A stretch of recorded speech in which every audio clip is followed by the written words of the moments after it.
नमस्कार मित्रांनो.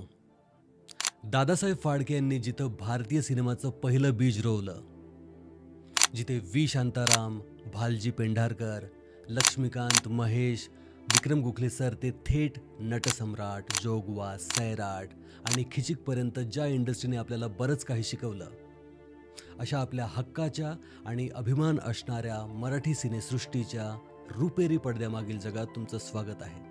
आपण पाहत आहात एक brand new podcast show, final cut, raw and unfiltered.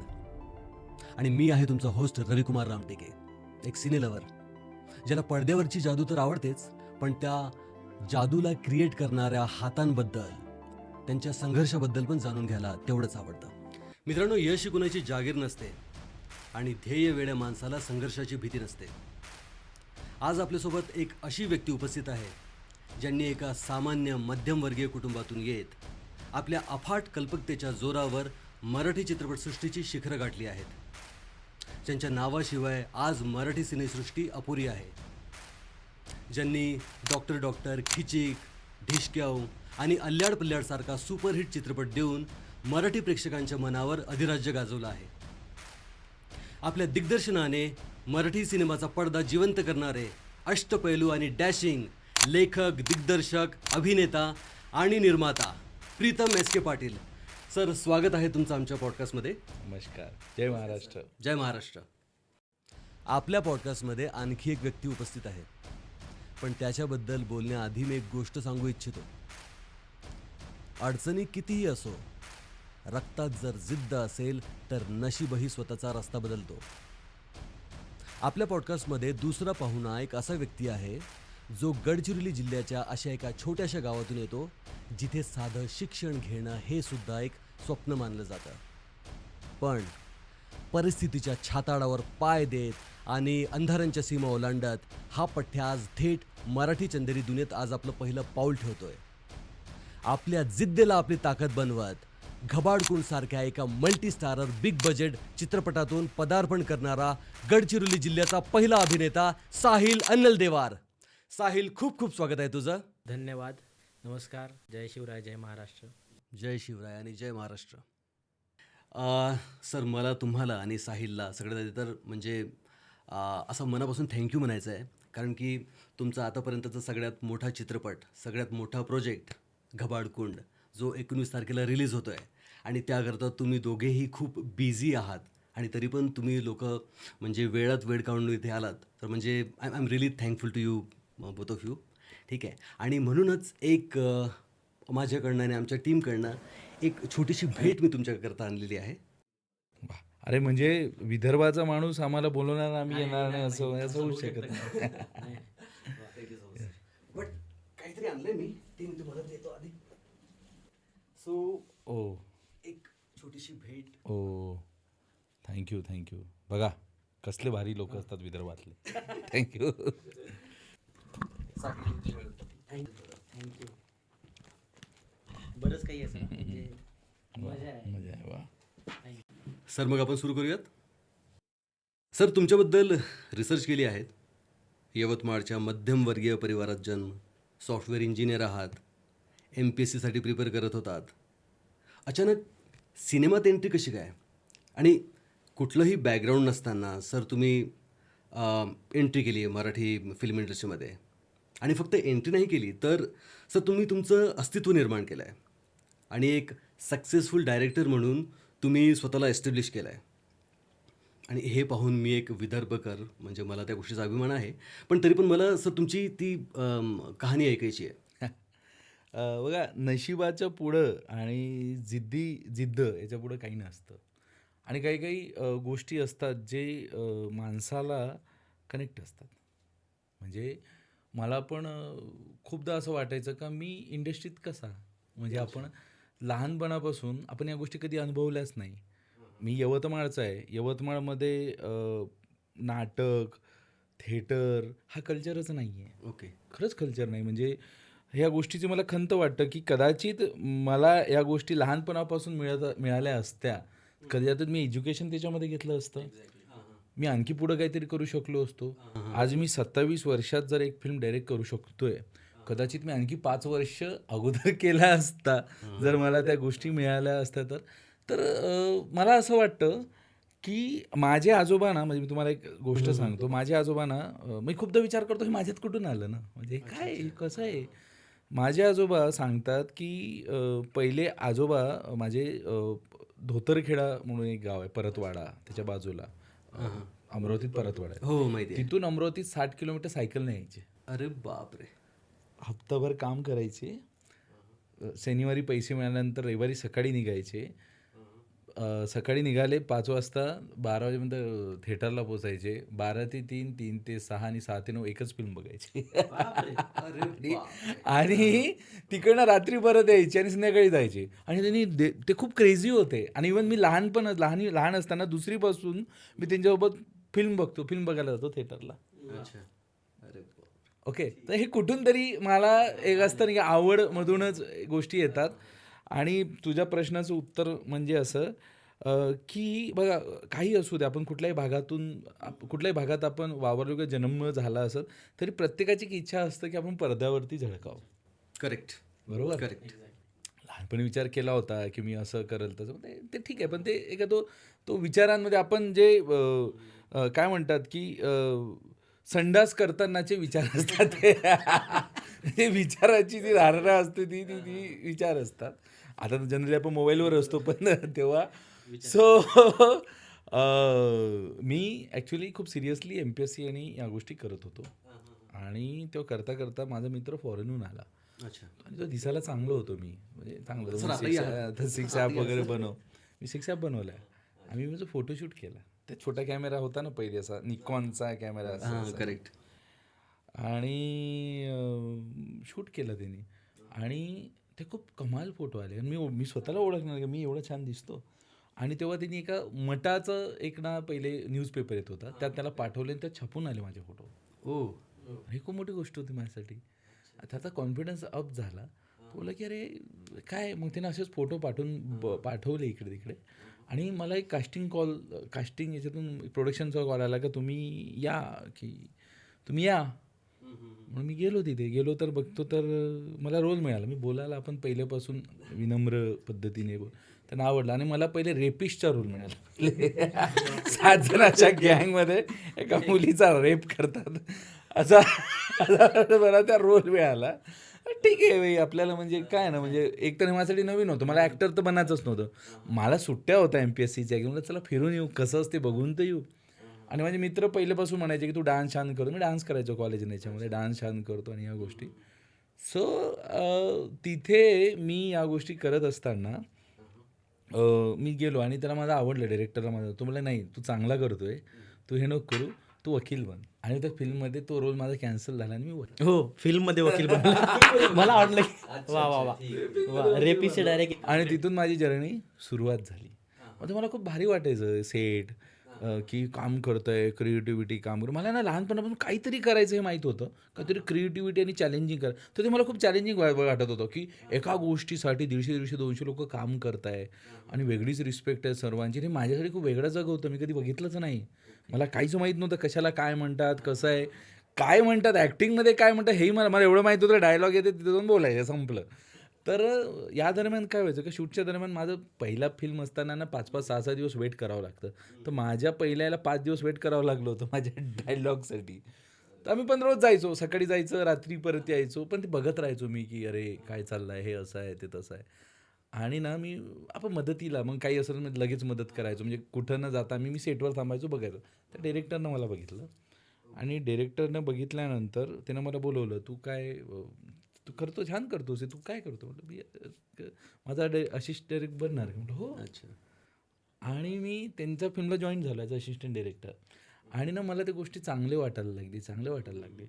मग तिथे गॅप आल्यानंतर मग ॲक्टिंगही करतो, त्याला मग मदत जे लागत होते. 15 दिवसाची गॅप आली आणि मला त्यात इंटरेस्ट आला की काय. आणि तेव्हा MPSC करत असताना ना आपली स्पीड असते तासाला 80 पेजेस, 60 पेजेस. मी ना अख्खे हॉलिवूड, बॉलिवूड जेवढेही फिल्मचे मेकिंगचे होते ते वाचून टाकले आणि गेलो. तर मग मी अपडेटेड झालो डॉक्युमेंटेशन वाईज. सर्वांना वाटलं की हा पोरगा किती हुशार आहे. मला प्रत्येक गोष्टीचं नॉलेज की हा मीड आहे, हा कट आहे, याचं ते. तिथनं माझी सुरुवात झाली आणि मी मग त्यानंतर कधी वळून बघितलंच नाही. आणि मला असं वाटतं ना की फक्त डिरेक्टर म्हणून फक्त का ना तुम्हाला अँगलच समजायला पाहिजे ना असं नाही आहे.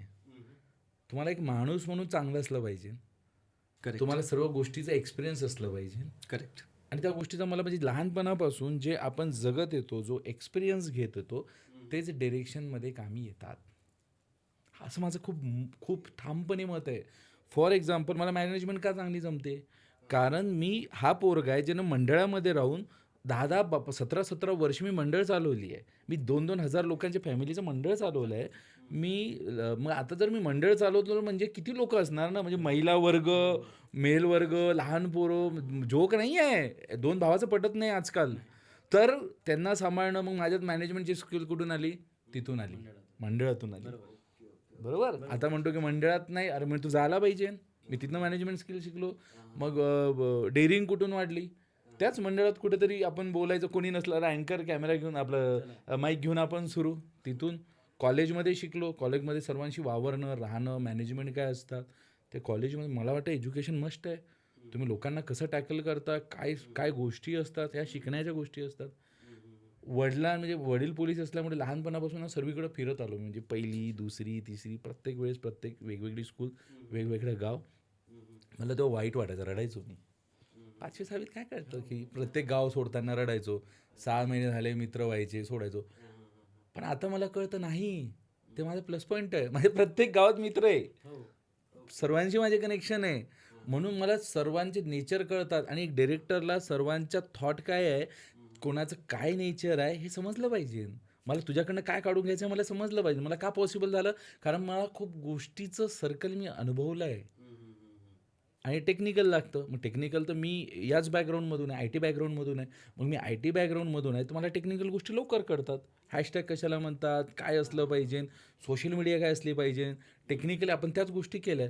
तर ह्या सर्व गोष्टींना माझ्या मस्तपैकी जो एक्सपिरियन्स आहे त्या गोष्टींना, आणि इथनं माझा प्रवास सुरू झाला. आणि मला हे गोष्ट सांगायला खूप खूप वेगळं वाटतं की वयाच्या 24व्या वर्षी डिसाईड केलं होतं का मला इंडस्ट्रीत यायचं आहे. आफ्टर पोस्ट ग्रॅज्युएशन मी विचार केला की मला इंडस्ट्रीत यायचं. 24व्या वर्षी मी करिअर सुरू केलं आणि 27व्या वर्षी पहिला फिल्म डायरेक्ट केला. क्या बात. सर तुम्ही MPSC शिकवायचे पण का, म्हणजे तुम्ही क्लासेस पण घ्यायचे ना? हो क्लासेस घ्यायचो. कारण जेव्हा मी या क्षेत्रात होतो, आपण मिडल क्लास फॅमिली, पुण्यात यायचं म्हटलं ना तर पहिले 7-8 हजार भेटायचे. 3,000 रूमला जायचे, 2,000 मेसला जायचे, 1,000 रुपये नाश्ता चहा पाणी, काय उरायचं, काहीच उरायचं नाही. 500 रुपयात येणं जाणं, कसं सर्व्हाइव्ह करणार तुम्ही? आणि वडिलांना मागून किती मागणार ना आपण. वडील मला 7-8 हजार रुपये पाठवत आहे तेव्हा ही खूप मोठी गोष्ट होती. कारण हा खूप विचार करण्यासारखा मुद्दा आहे की आपले पोरं जे महाराष्ट्रात, विदर्भातून, मराठवाड्यातून पोरं येतात, त्यांना डबल चॅलेंज आहे.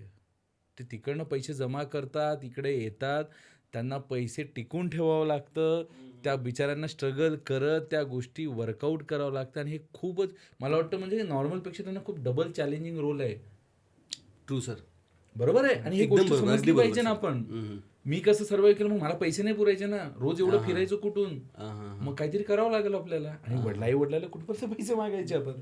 मग आपल्याला काय जमतं, आपल्याला शिकवतं चांगलं आहे. मग काय तर आपल्याला मॅथ्स येतं, किंवा मग आपल्याला काही भाषा किंवा सायन्स येतं, की इकॉनॉमिक्स येतं, शिकवा.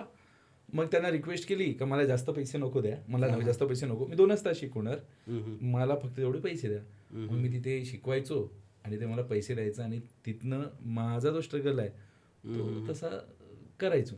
क्या बात आहे सर, खूपच इन्स्पायरिंग स्टोरी आहे सर तुमची. म्हणजे आम्ही तुमच्याकडनं बरीच इन्स्पिरेशन्स वगैरे घेत असतो. म्हणजे आमची एक कम्युनिटी आहे हम आर्टिस्ट म्हणून, जी रोहननी स्टार्ट केली आहे, ज्यामध्ये मी, कुमार, साहिल आणि रोहन स्वतः त्यामध्ये काम करत असतात. तर आमचे जे बऱ्यापैकी प्रोजेक्ट्स असतात ना सर, त्यामध्ये तुम्ही केलेल्या कामापासून आम्ही बऱ्यापैकी इन्स्पिरेशन घेतलेली असते. म्हणजे तुम्ही मध्ये ते एक रील पाहिली असेल तर, म्हणजे जस्ट एक थॉट आला आणि आम्ही रात्री बसलो होतो आणि ते रात्रीच्या रात्री जो थॉट आला आणि रात्रीच्या रात्रीच ती रील बनवून टाकली होती आम्ही. तर त्यामध्ये त्या डायरेक्शनचा जो अप्रोच होता, म्हणजे रोहनने डायरेक्ट केली ती, आणि त्यामध्ये त्यांनी बऱ्यापैकी तुमच्या डायरेक्शनचा वापर केला. म्हणजे तुमच्या डायरेक्शनच्या डायरेक्शनपासून इन्स्पिरेशन घेऊन ती रील तशी बनवत आली आहे असं आहे. Sir thank you so much sir आम्हाला म्हणजे एवढं काही शिकवण्यासाठी. आणि साहिल तुझी काय कहाणी आहे म्हणजे म्हणजे तुला कधी असं वाटलं की तू अभिनेता व्हावं म्हणून? म्हणजे ज्या गावातून तू आहेस, गडचिरोली जिल्ह्यातील अहेरी गाव, जिथे स्वप्न पाहण्यापेक्षा जगण्यासाठी संघर्ष करावा लागतो, ज्या भागात शिक्षण मिळवणं हाच एक मोठा संघर्ष आहे, तिथे तुला पहिल्यांदा असं कधी वाटलं की तुला अभिनेता व्हायचं आहे? म्हणजे आपण काहीतरी निषिद्ध किंवा काहीतरी अशक्य करण्याचं धाडस करत आहो का? म्हणजे असं कधी वाटलं का तुला? आणि ह्या धाडसी पावलाबद्दल तुझ्या घरच्यांचं काय म्हणणं होतं? जेव्हा घरच्यांशी पहिल्यांदा बोलला असशील तर म्हणजे तेव्हा काही भीती, काही घाबरला वगैरे होता का? म्हणजे काय कहाणी आहे? म्हणजे पहिली गोष्ट तर सर तुमची स्टोरी खरंच खूप इन्स्पायरिंग आहे. म्हणजे मी आज एवढे वर्ष झाले सरांना ओळखतो, पण ही स्टोरी ही खतरनाक म्हणजे खरंच खूप इन्स्पायरिंग. आणि जे तुम्ही बोलले खरंच सर ती फॅक्ट आहेत की त्याच गोष्टीपासून आपण शिकत पुढे आलो आहे आणि त्या एक्सपिरियन्सनीच आपण फिल्म मेकिंगकडे वळलो आणि ते एक्सपिरियन्स फिल्म मेकिंगमध्ये कशाप्रकारे आपल्याला हेल्प करतं. एक्झॅक्टली तेच आहे. तुला म्हणजे मला सांगतो म्हणजे मी तुला म्हणजे कट करतो. मी सांगतो तुला की यू कांट बिलीव्ह मी 2 वर्ष फक्त एक रूटीन जसं फॉलो करतो तोच फॉलो करायचो. हे खूप वेगळं वाटतं की एवढ्या लवकर आपण म्हणतो की हे असंच नसतं भेटत. म्हणजे आज तुमच्या माध्यमातून मला सांगायचं आहे की आजकालचे पोरं फक्त मला म्हणतात की मला ॲक्टर बनायचं आहे, मी चांगला दिसतो. फक्त क्लासेस लावून किंवा एक चांगली मिमिक्री करून ॲक्टर होऊ शकत नाही. तुम्हाला खूप स्ट्रगल, खूप मेहनत करावं लागते. मी 2 वर्ष काय केलं माहिती आहे तुला? पैसे नसायचे, काम तर करायचं आहे, श्युअरिटी पण नाही करिअरची, कसं करायचं? तुला सांगतो मी काय करायचो की रोज सकाळी 5 वाजता उठायचो, 45 मिनिटात आवरायचो, तिथनं धनकवडीवरनं बस घ्यायचो आणि बसनी टिळक रोडला यायचो. तिथे लायब्ररी असायची तेव्हा MPSCच्या पूर्ण. मी ना सकाळी 6 ते 11 वाजेपर्यंत अभ्यास करायचो MPSCचा. 6 ते 11 आणि अभ्यास करायचो. 11 वाजेनंतर 11 वाजता डॉट निघायचो. पोहा खायचो कारण आपल्याला तेवढंच परवडतं. आणि तिलकची चहा प्यायचो, तिथं तिलक म्हणून आहे, चहा प्यायचो आणि तिथनं निघायचो. मग मग मी इंडस्ट्रीचे काम करायचं. मग जो तो काम असेल मग कोणी फिरवलं म्हटलं फिरू द्या.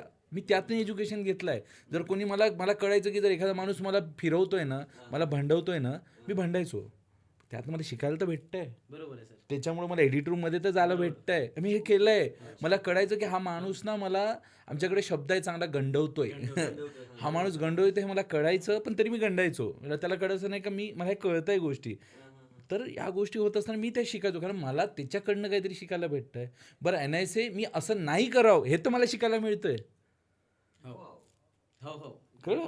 मी एडिट रूमला मागं राहून एडिट असं बघायचो फक्त. जा रे चहा आण रे. अरे हा बरं मी तेव्हा एज्युकेटेड. मी ऑलरेडी इंजिनिअरिंग कॉलेजवर शिकवलेलं. मी MPSC शिकवते पण मी तिथं कधी नाही आणलं. म्हटलं जा रे हा. तर मी 11 ते 5 ते करायचो. जे म्हटलं ते काम करायचो. 6 वाजता करेक्ट इथे पोचायचो. 6 ते 8 बॅच घ्यायचो, शिकवायचो. 2 बॅचेस कंटिन्यू मी रिक्वेस्ट केली होती जसं मी तुला सांगितलं. परत 8 वाजता चहा प्यायचो. 8 ते 11 परत अभ्यास करायचो. 11 वाजता जेवण करायचो आणि 11:30 वाजता तिथून निघून 12-12:30 वाजता पोचायचो आणि झोपायचो. हा मी 2 वर्ष केला आहे. बापरे सर. मतलब म्हणजे हा साहिल म्हणजे तुझी कहाणी आपण ऐकत होतो म्हणजे तू सांगत होतो तू कधी असं डिसाईड केलं की म्हणजे तू अभिनेता व्हावं म्हणून म्हणजे? फ्रँकली बोलायला गेलं तर खरंच हा प्रश्न किंवा हा विचार नव्हताच. म्हणजे कधी असं वाटलं नाही. कारण की जिथून मी येतोय म्हणजे आजही माझ्या गावात थिएटर तर दूरची गोष्ट आहे. नाटकसुद्धा किंवा कुणीही करत पण नाही. म्हणजे थिएटर म्हणजे हां. Cinema hall? सिनेमा हॉल म्हणावं किंवा असं स्टेज म्हणावं, नाट्यगृह असेल किंवा स्टेज असेल किंवा कोणी नाटक करत आहे किंवा कोणी काही प्ले करत आहे किंवा स्किट करत आहे असं काही प्रकारच नाही आहे. बघितलंच नव्हतं. तर हा थॉट येणं वॉज नॉट पॉसिबल. पण लहानपणीपासून मला सिनेमा बघायला आवडतं म्हणजे खूप आवडतं. एक काय ते पिक्चर किडा म्हणतो ना आपण. म्हणजे TV लागली आता पहिली गोष्ट तर आमच्या घरी पण TV खूप उशिरा आली. म्हणजे ते आधी असतं ना की गावात एका घरी टी व्ही लागायची, अंगणात त्यांनी ठेवायचे आणि आम्ही जाऊन बसायचो. आणि ते असायचं की त्यांच्या घरी आता त्यांना जेवण करायचं आहे, तर आपल्याला असं की आता जा म्हणतील का, आता जा म्हणतील का, म्हणजे ते एक अच्छा. ना तो पण असेल. किंवा त्या टाईमला पण काही गावाकडचे लोक सर खूप मस्त, असं म्हणजे रात्री शो वगैरे असायचा ना, अलिफ लैला यायचं वगैरे. आणि तेव्हा त्यांनी स्वतःहून टी व्ही वगैरे बाहेर ठेवायची, कारण की त्यांना माहिती होतं की पूर्ण जो मोहल्ला आहे किंवा जो एरिया आहे तो आपल्यावर डिपेंडेंट आहे, हा ना. आणि ती खतरनाक गोष्ट आहे म्हणजे अ, ज्याचं घर आहे त्याचं मुलगा किंवा ते असेल ते खाटेवर आणि आपण खाली खाली बसून हे मी अनुभवलंय. ही मजा वेगळी होती म्हणा. मग पण काही दिवसानंतर आलं म्हणजे घरी पण टी व्ही वगैरे आलं, मला आवडायचं. पण जशा प्रकारे तुम्ही नंतर बोलले सुद्धा की शिक्षण मिळवणं सुद्धा खूप कठीण आहे. आहे तिकडे आजही आहे, म्हणजे कुठलेच मेडिकल कॉलेज नाही किंवा इंजिनिअरिंग कॉलेज नाही, हा ना. तर शिक्षण म्हणजे काय, एकतर कोणीतरी बी एड करतो, बी एस सी करतो आणि मग नंतर पुढे जाऊन पोलीस भरती वगैरे हा एक बेसिक ऑप्शन आहे आमच्याकडे. आणि पण माझी आई टीचर आहे आणि पप्पासुद्धा फॉरेस्ट गार्ड होते, मग नंतर वनपाल झाले. पण त्यामुळे कुठं ना कुठं त्यांचा शिक्षणावर जोर खूप जास्त होता, कारण माझ्या फॅमिलीमध्ये पण खूप सगळे डॉक्टर्स वगैरे आहेत, हा ना. तर लहानपणी मलाच तिसरीपासूनच हॉस्टेलमध्ये टाकून दिलं. आणि त्यानंतर कायम एक पप्पांचं होतं की डॉक्टर बनायचा, डॉक्टर बनायचा, कारण की माझा मोठा दादा म्हणजे वडिलांचे जे मोठे भाऊ आहेत त्यांचा जो मोठा मुलगा आहे तो डॉक्टर आहे, तर तुला डॉक्टर बनायचं. डॉक्टर एक कुठं ना कुठं असतं ना की आपला मुलगा. तर ते होतं. मग पुढे चालत चालत एज्युकेशनसाठी जेव्हा पुढे आलो, मी पहिला चित्रपट खरं तर माझ्या आयुष्यात सिनेमागृहात 11वी किंवा 12वीत काहीतरी बघितलं होतं. तो म्हणजे त्या टाईमला म्हणजे मी पहिल्यांदा तो चित्रपट बघितला होता थिएटरमध्ये. आणि तो एक्सपिरियन्स पण माझ्यासाठी खूप मोठा होता की अरे बापरे, असलो थिएटर असतं, हे असतं, ते तो पहिल्यांदाच बघितलं. तर त्याच्यानंतर त्याच्या आधी पण सुद्धा कुठं ना कुठं बॅक ऑफ द माइंड, कारण की मी डान्समध्ये, जसं तुम्ही पण होते कल्चरलमध्ये वगैरे, तर माझी पण सुरुवात डान्समध्ये होती. हां, शाळेमध्ये डान्स वगैरे करायचो आणि कुठं ना कुठं डान्स करायचो. प्लस जे मित्रपरिवार होता, आम्ही काही फंक्शन वगैरे असेल, स्कूलमध्ये असेल, हॉस्टेलमध्ये असेल, तर कोरिओग्राफ मी करायचो. म्हणजे कुठं ना कुठं कल्चरल आलं तर आपलं एक होतं की नाही, हां साहिल, म्हणजे तेव्हा आपल्याला जरा मानपान होतं. तर कुठं ना कुठं त्या त्या दिशेला म्हणजे कल्चरल इव्हेंट असेल किंवा डान्स असेल किंवा आर्टकडे ना थोडा एक लक्ष होतं किंवा एक ओढ होती तिकडे. म्हणून तो थॉट होता ना की आपल्याला करायचं आहे, करायचं आहे. आणि तर हा back of the mind thought होता. पण असं कधी वाटलं नाही की आपण बनणार किंवा काय आहे ना, म्हणजे बनणार आहोत. पण पण असं सुद्धा वाटायचं की करायचं आहे, काहीतरी करायचं आहे, म्हणजे मोठा काहीतरी करायचं आहे, काहीतरी वेगळं करायचं आहे. हा 9 to 5 युजुअल जॉब नाही तसं करायचं. युजुअल काही नाही. आणि कारण की होऊ शकतं की पार्ट ऑफ इंटरेस्ट पण नव्हता माझा एवढं. अभ्यासाकडे पार्ट ऑफ इंटरेस्ट नव्हतं माझं. तर त्यामुळे पण सुद्धा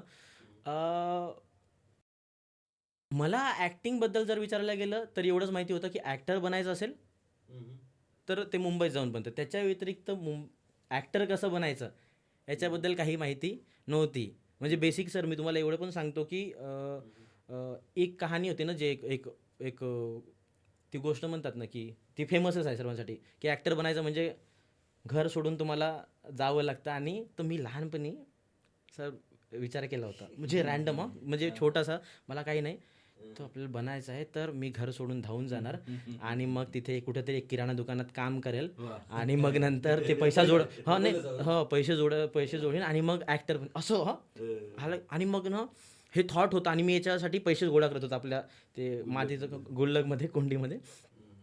पण ही आयडिया मी माझ्या मामाच्या मुलाला सांगितली आणि तो मला बोलला, तुला काय रे, म्हणजे सगळं काही ओके आहे, तुला काय करायचं आहे. मला वाटलं इसको बता की मैंने गलती कर दी, अभी मेरे को जो इसको गाव का म्हणजे याला सांगून मी चूक केली. आता ज्या गावाचं नाव मी याला सांगितलं त्या गावी मी जाऊ शकत नाही कारण की हे कारण हा सांगून दे. आणि तुम्ही विश्वास नाही करणार, हा खूप म्हणजे तो तो लहानपणीचा थॉट असेल किंवा काही म्हणू शकता त्याला. मी सर बसमध्ये बसलो होतो. हो, बसमध्ये बसलो होतो मी. हे कुणालाच माहीत नाही. आज पहिल्यांदाच ही गोष्ट बोलतो, म्हणजे ते घरच्यांना पण नाही माहिती आहे का? नाही, हे कुणालाच, म्हणजे मी कोणाला बोललो सुद्धा नाही. मी बसलो सर.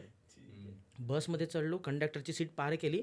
2 सीट पुढे ना माझ्या ताईची मैत्रीण बसली होती. ताईची मैत्रीण, तिची फॅमिली वगैरे, आणि ती असं बोलली, "साहिल, तू कुठे?" आम्ही घाबरलो. झटझट म्हणजे बसच्या खाली उतरलो आणि परत घरी गेलो. आणि मला वाटलं बरं झालं, काय केलं असतं पुढे जाऊन म्हणजे माहिती नव्हतं.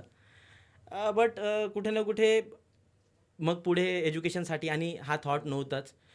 पण बॅक ऑफ द माइंड बनायचं आहे, करायचं आहे, कारण की आर्टकडे एक ओढ होती. पण ना कधी हिंमत नाही झाली घरच्यांना बोलायची की मला करायचं आहे, कारण की सगळं ना 12वी नंतर विचार केलं होतं बोलायचं, पण ते झालं नाही, बोलावं झालं नाही, है ना. ते पण थॉट होता की आपण मुंबईमध्ये कुठेतरी शिक्षण घेऊया, पण घरच्यांचं एवढं होतं की तेवढं लांब जायचं नाही, इथलंच कुठेतरी जवळपास तू कॉलेज वगैरे बघ. तर मग नंतर ग्रॅज्युएशन झाल्यानंतर असं वाटलं की एक ट्राय देऊन बनू, म्हणजे ट्राय देऊन बघूयात, झालं झालं, नाही झालं नाही झालं, पण आयुष्यात रिग्रेट नको की प्रयत्नच केला नाही. मग तुझ्या कॉलेजमध्ये वगैरे काही नाटकं बिटकं नाही केलीस का तू? नाही नाही नाही नाही अजिबात नाही. कुठं म्हणजे जे काही झालं ते पुण्यात येऊन? पुण्यात येऊनच, पुण्यात आलोच त्या कारणासाठी की आपल्याला या इंडस्ट्रीमध्ये किंवा या क्षेत्रात ट्राय देऊन बघायचं, आपल्याला बघायचं. आणि काही माहिती नव्हतं ॲक्टिंगबद्दल, ॲक्टिंगविषयी काहीच माहिती नव्हतं. एक कोरं पान बनवून मी इथं पुण्यात आलो आणि मग प्रवास सुरू झाला.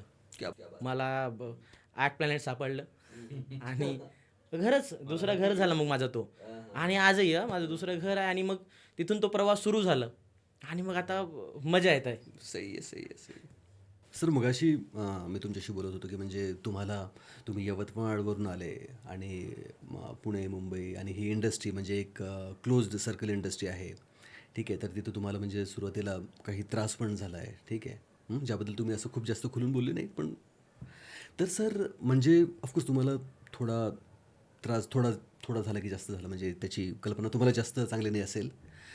तर तुम्हाला तुमच्या त्या म्हणजे त्या फेजमध्ये, त्या पिरियडमध्ये सपोर्ट करणारे लोक कोण होते? अरे हा खूप म्हणजे हा खूप महत्त्वाचा मुद्दा आहे. हा जनरली कोणी घेत नाही. अ, मला ना जेव्हा या गोष्टी चालल्या होत्या, मला माझ्या घरच्यांनी, आई, वडील, माझी बायको, अ, माझे मित्र आणि माझे सहकारी जे आम्ही सोबत ज्याच्याशी काम वावरतो, ह्या लोकांनी ना भयंकर सपोर्ट केला. हे जोक नाही आहे. फिल्म बनवणं जोक नाही आहे. फिल्म बनवणं म्हणजे एक 30 दिवस असेल तर 30 दिवस लग्न करण्यासारखं विषय आहे. आणि जो पोरगा पोस्ट ग्रॅज्युएट झाला, ज्याचं वय आता जॉब करण्याचं आहे, म्हणजे आईवडिलांनी लहानपणापासून आपल्याला शिकवलं आणि त्या जॉब करण्याच्या वयात जर मी घरच्यांना सांगतोय, आईला सांगतोय की आई ना मला हे नाही करायचं आहे, मला इंटरेस्ट नाही आहे, तर त्या आईनं काय विचार करावं. तर मी आईला थँक्स म्हणतो की की तिनं मला समजलं, तिनं माझ्या आवडीनिवडी जोपासल्या. जर तिनं आज माझ्या आवडीनिवडी नसत्या जोपासल्या तर आज मी कुठेतरी आय टी कंपनीत ना काहीतरी लॅपटॉपसमोर कंप्लेंट करत बसलो असतो मॅनेजरची. काय यार मॅनेजर. आणि आम्ही एक चांगला डायरेक्टर लूज केला. आई मला सपोर्ट, फक्त आईला माहीत होतं का मी काय करतोय म्हणून.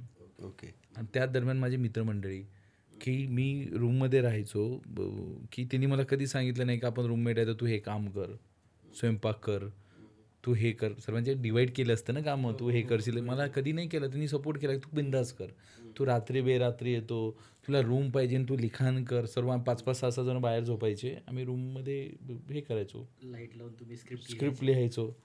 आमच्याकडे खूप सारे माझे मित्र आहेत. ज्ञानेश्वर जो माझा रूममेट होता, किरण हा माझा मित्र होता, किंवा खूप सारे मित्र, म्हणजे कदाचित आज म्हणजे जेवढं नाव घेणार मी तेवढे कमीच आहे. सर्वच माझे मित्र ज्यांनी मला सपोर्ट केला आहे या गोष्टीमध्ये. म्हणजे मला पहिला फिल्म ना मला किरण नावाच्या मित्राने दिला. ओके. त्याला लाईफ टाईम थँक्यू आहे त्याचा. ओके. किरण पचगाडे म्हणून यवतमाळचा पोरग आहे, आम्ही रूममेट होतो आणि त्याला आम्ही मारायला गेलो होतो फाईटमध्ये. मित्रासाठी मित्राला मारायला गेलो. त्यांनी मला पार्ट ऑफ द मजेशीर भाग आहे, कधी सांगाल नंतर. बट आय थिंक त्याच्यामुळे मला फिल्म करायला मिळालं. मी त्याला थँक्यू म्हणतो की यार तू नसता तर कदाचित आज मी हे नसतो करत असतो. माझे वडील एवढं झाल्यानंतर पण त्यांनी गोष्ट समजणं की अरे माझा पोरगा याच्यात करतोय, त्याला सपोर्ट करणे हे खूप मोठा मोरल सपोर्ट लागतो. खूप मोठा मोरल सपोर्ट लागतो. हो, तुम्ही किती म्हणा, वडिलांनाच नाही म्हटलं काय करणार तुम्ही. तुम्ही काही करा, वडिलांनी म्हटलं नाही करायचंय, झालं ना, संपलं विषय. काही करू शकत नाही तुम्ही, वडिलापुढे काही नाही. माझे बायको यू कांट बिलीव्ह, माझ्या बायकोला मी जेव्हा भेटलो होतो पहिले, तिने विचारलं होतं तू काय करतो? मी म्हटलं मी स्पॉट बॉय आहे. आणि तेव्हा आम्ही रिलेशनमध्ये आलो. आणि तिथनं तिचे एवढं छान आहे की ती काही करत नव्हती आणि मी काही करत नव्हतो. मी अशिष्ट होतो, ती पण म्हणजे तिचं IT झालं होतं आणि ती सर्च करत होती. म्हणजे आम्ही अशा ह्याच्यात भेटलो. ओके. एक ट्रस्ट ठेवणं महत्त्वाचा मुद्दा आहे ना एक हो, दुसऱ्यावर. बरोबर. जेवढा मी सर्व्हाइव्ह करतो, तिचा सर्वात जास्त त्रास माझ्या बायकोला होतं. ओके. सर्व स्ट्रेस मी कुठं घालू, कोणाशी बोलू या गोष्टी. तर तो सपोर्ट लागतो ना आपल्याला, की आपल्यासोबत तिनं समजणं गरजेचं आहे. तिला समजणं गरजेचं आहे की मी काय सर्व्हाइव्ह करतोय. मी खरंच तिला मनापासून थँक्यू म्हणतो, की मी काही नसतानाही ती हे झालं आणि आम्ही ती ती खूप मोठं एक तेच जर आपण जर कुठं संतुलित नसलं तर आपण हे काहीच करू शकणार नाही. बरोबर सर. माझे सहकारी जे मी काम करत असताना त्यांनी मला भाऊ म्हणून जपतात. प्रत्येक माणूस, माझा DOP असू द्या, योगेश कोळी असू द्या, इंगळे असू द्या, अभिषेक असू द्या, संतोष सर असू द्या, आमचा अजय असू द्या, हे असू द्या, माझे ॲक्टलाईन पूर्ण फॅमिली मेंबर असू द्या, स्वानंद सर असू द्या, प्रत्येक मुलगा, प्रत्येक माणूस जेवढा माझा वर्कआउट न करतो ना आणि तेच तेवढ्या यानं वर्कआउट करतात ना, त्याच्यामुळे या गोष्ट पॉसिबल. प्रीतम एकटा काही नसता करू शकला. क्या कारण माझ्यासाठी ना जेवढे प्रोड्युसर महत्त्वाचे आहे, जेवढे माझे आर्टिस्ट, माझे स्पॉट दादा तेवढं महत्त्वाचं आहे. तुम्ही विचार करा, जर आज स्पॉट दादा माझ्या प्रेमासाठी काम नसतं केलं, हे मी एवढी टेक्निकल पिक्चर बोलतोय, नसती वर्कआउट झाले, स्पॉटच नसता तर फिल्ममध्ये, आम्ही स्वतः चहा बनवत राहिलो असतो, आम्ही आमचे कामं टाईम वाया गेला असता आपला. बरोबर सर. तर मी या सर्व लोकांना मनापासून थँक्यू म्हणतो, की तुम्ही नसता तर आज कदाचित मी नसतो. सर, पंकज त्रिपाठींची म्हणजे जी स्टोरी आहे की म्हणजे ते मुंबईला स्ट्रगल करायचे आणि त्यांच्या मिसेस शाळेमध्ये शिकवायच्या. तर म्हणजे तशी तुमची पण काही स्टोरी आहे का? म्हणजे तुम्ही इंडस्ट्रीमध्ये काम करायच्या आणि मॅम जॉब करायच्या, असं काही आहे का? हां, म्हणजे ती IT-त आहे आणि मी IT-तच आहे. म्हणजे आम्ही दोघंही IT-चे, पण मी नाही करत, ती IT-त आहे. कोविडमध्ये एक काळ असा आला होता ना माणसाच्या, कलाकारांच्या जीवनामध्ये का त्यांनी सर्व गोष्टी शिकून गेला. वाईट परिस्थिती होती. माझे हॉटेल्स होते, ते बंद करावं लागले. त्यानंतर अकॅडमी थांबवावं लागली होती. कसं करणार हा प्रश्न होता. 1.5 ते 2 वर्ष काही करायचं नाही आणि आपण अशा वेगळ्या वयात आहोत. वाईट परिस्थिती होती. म्हणजे मला आठवते की कोविडमध्ये माझी आजी वारली होती. मला ना त्या मय्यतीसाठी खर्च करायला पैसे नव्हते. काय लाईफ असते माणसाची. म्हणजे वाईट वाटतं की यार, की म्हणजे काय नाही सांगू शकत. परिस्थिती कशी जाईल माणसाची हे नाही सांगू शकत. की कारण ती परिस्थितीच तशी. आपण कधीच विचार नव्हता केला ना की भविष्यात असं काहीतरी होईल, सर्व बंद होऊन जाईल. जॉबवाले आहे तर जॉबवाले त्यांनी सर्व्हाइव्ह करणार, पण आपण जॉबवाले नाही ना. आपलं हातावर पोट चालतं. तेव्हा नव्हतं ना की एवढं सेव्हिंग असलं पाहिजे. तेव्हा आपण 30-32 वर्षाचा असतो, त्यात आपण स्ट्रगल करतोय. सो त्या टाईमला तिनं मला खूप सपोर्ट केला, माझ्या बायकोनी. की एक लागतो ना आपल्याला की नाही, तू कर रे, तू टेन्शन नको घेऊ. तो एक आहे की ते आहे. तर अशा काही खूप गोष्टी असतात की कदाचित तेव्हा त्या गोष्टी नसत्या तर या गोष्टी सर्व्हाइव्ह करणं. म्हणजे कोविडमध्ये विचार करा ना तुम्ही की माझ्याकडे, बरं मी तेव्हाच कार घेतली होती, कोविडच्या पहिले कार घेतली होती, आपल्याला माहीतच नाही असं होणार. आणि अचानक लागला ना, मी EMI ते तर नाही थांबतात कुठल्याच जरला काहीच मग कसं करणार तुम्ही विचार करा माझ्या काय मनावर परिस्थिती बितली असणार. की मी 32 वर्षात झालो, 32-33 वर्षात झालो आणि तेव्हा लग्न व्हायचं होतं माझं. तर माझी आजी वारली आणि मी ना मय्यतीचं मला टेन्शन की यार काय यार, कसं म्हणजे असं नाही, माझे आईवडील होते, पण माझं नातू किंवा एक मला वाटतं ना. बरं माझे घरचे खूप चांगले आहेत, मुद्दा तो नाहीच आहे. खूप चांगले आहेत, देवाच्या कृपेने सर्व खूप परिस्थिती चांगली आहे. पण तरी ॲज अ मुलगा जर जो इंडस्ट्रीत काम करतोय, तर ना भाई त्याकडनं आता काय करू, असं पैसे नाही, मला पैसे मागावं की नाही असा प्रश्न होता ना की अरे यार याला खर्च लागतोय, काय टाकणार, कुठून पैसे देणार. तर ते कोविडनं बॉस सब सिखा दिया की परिस्थिती कशी येऊ शकते आणि या ह्याच्यात सर्वजण खंबीरपणे उभे राहणे ही खरंच खूप मोठी गोष्ट आहे. त्या बायकोनं मला तेव्हा म्हणजे ती खूप मोठा सपोर्ट केला मला. आता थोडंसं टॉपिक चेंज करतोय सर. चित्रपटांबद्दल एक प्रश्न विचारतो मी तुम्हाला. सर, मराठी चित्रपटसृष्टी कौटुंबिक नाटकं आणि विनोदी चित्रपटांसाठी ओळखली जाते. मग अशा काळात तुम्ही घबाडकुंड बनवून हॉरर युनिव्हर्स बनवण्यासाठी सर्व काही पणाला का लावत आहात? सर, प्रेक्षक आता खरोखरच परत घाबरण्यासाठी तयार झाले आहेत का? हा खूप मोठा म्हणजे काय सांगू याच्यामध्ये ना एक थेरी आहे की प्रत्येक डायरेक्टरला ॲक्टरला कुठली गोष्ट समजायला वेळ लागतं. की पहिला फिल्म करत असताना, दुसरा फिल्म करत असताना, तिसरा फिल्म करत असताना आपल्याला प्रत्येकाला वाटतं की आपण खूप छान गोष्ट केली आहे, पण त्यात आपण काहीतरी चुकतो. पहिल्याची आता शिकता येत नाही ना. तर मला खूपदा असं वाटायचं की मी फिल्म छान करतो, लिहितो छान, मांडतो छान. मग मी खिचिक केला, डॉक्टर आवडला सर्वांना, खिचिक पण आवडलं, डिस्कवर केला, की मला कुठेतरी वाटत होतं आपण कुठेतरी चुकतोय किंवा ते गवसत नव्हतं. म्हणते ना आपण भेटत नव्हतं ना, एक गोष्ट भेटावं लागतं.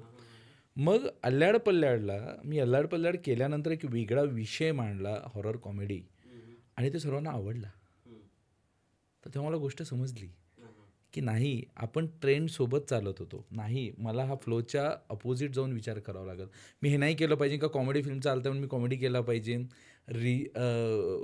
आपले एखादे जर काय म्हणतात त्याला की ड्रामा फिल्म चालतं आहे तर ड्रामा केला पाहिजे. नाही, असं इन्फ्लुअन्स नाही व्हायला पाहिजे.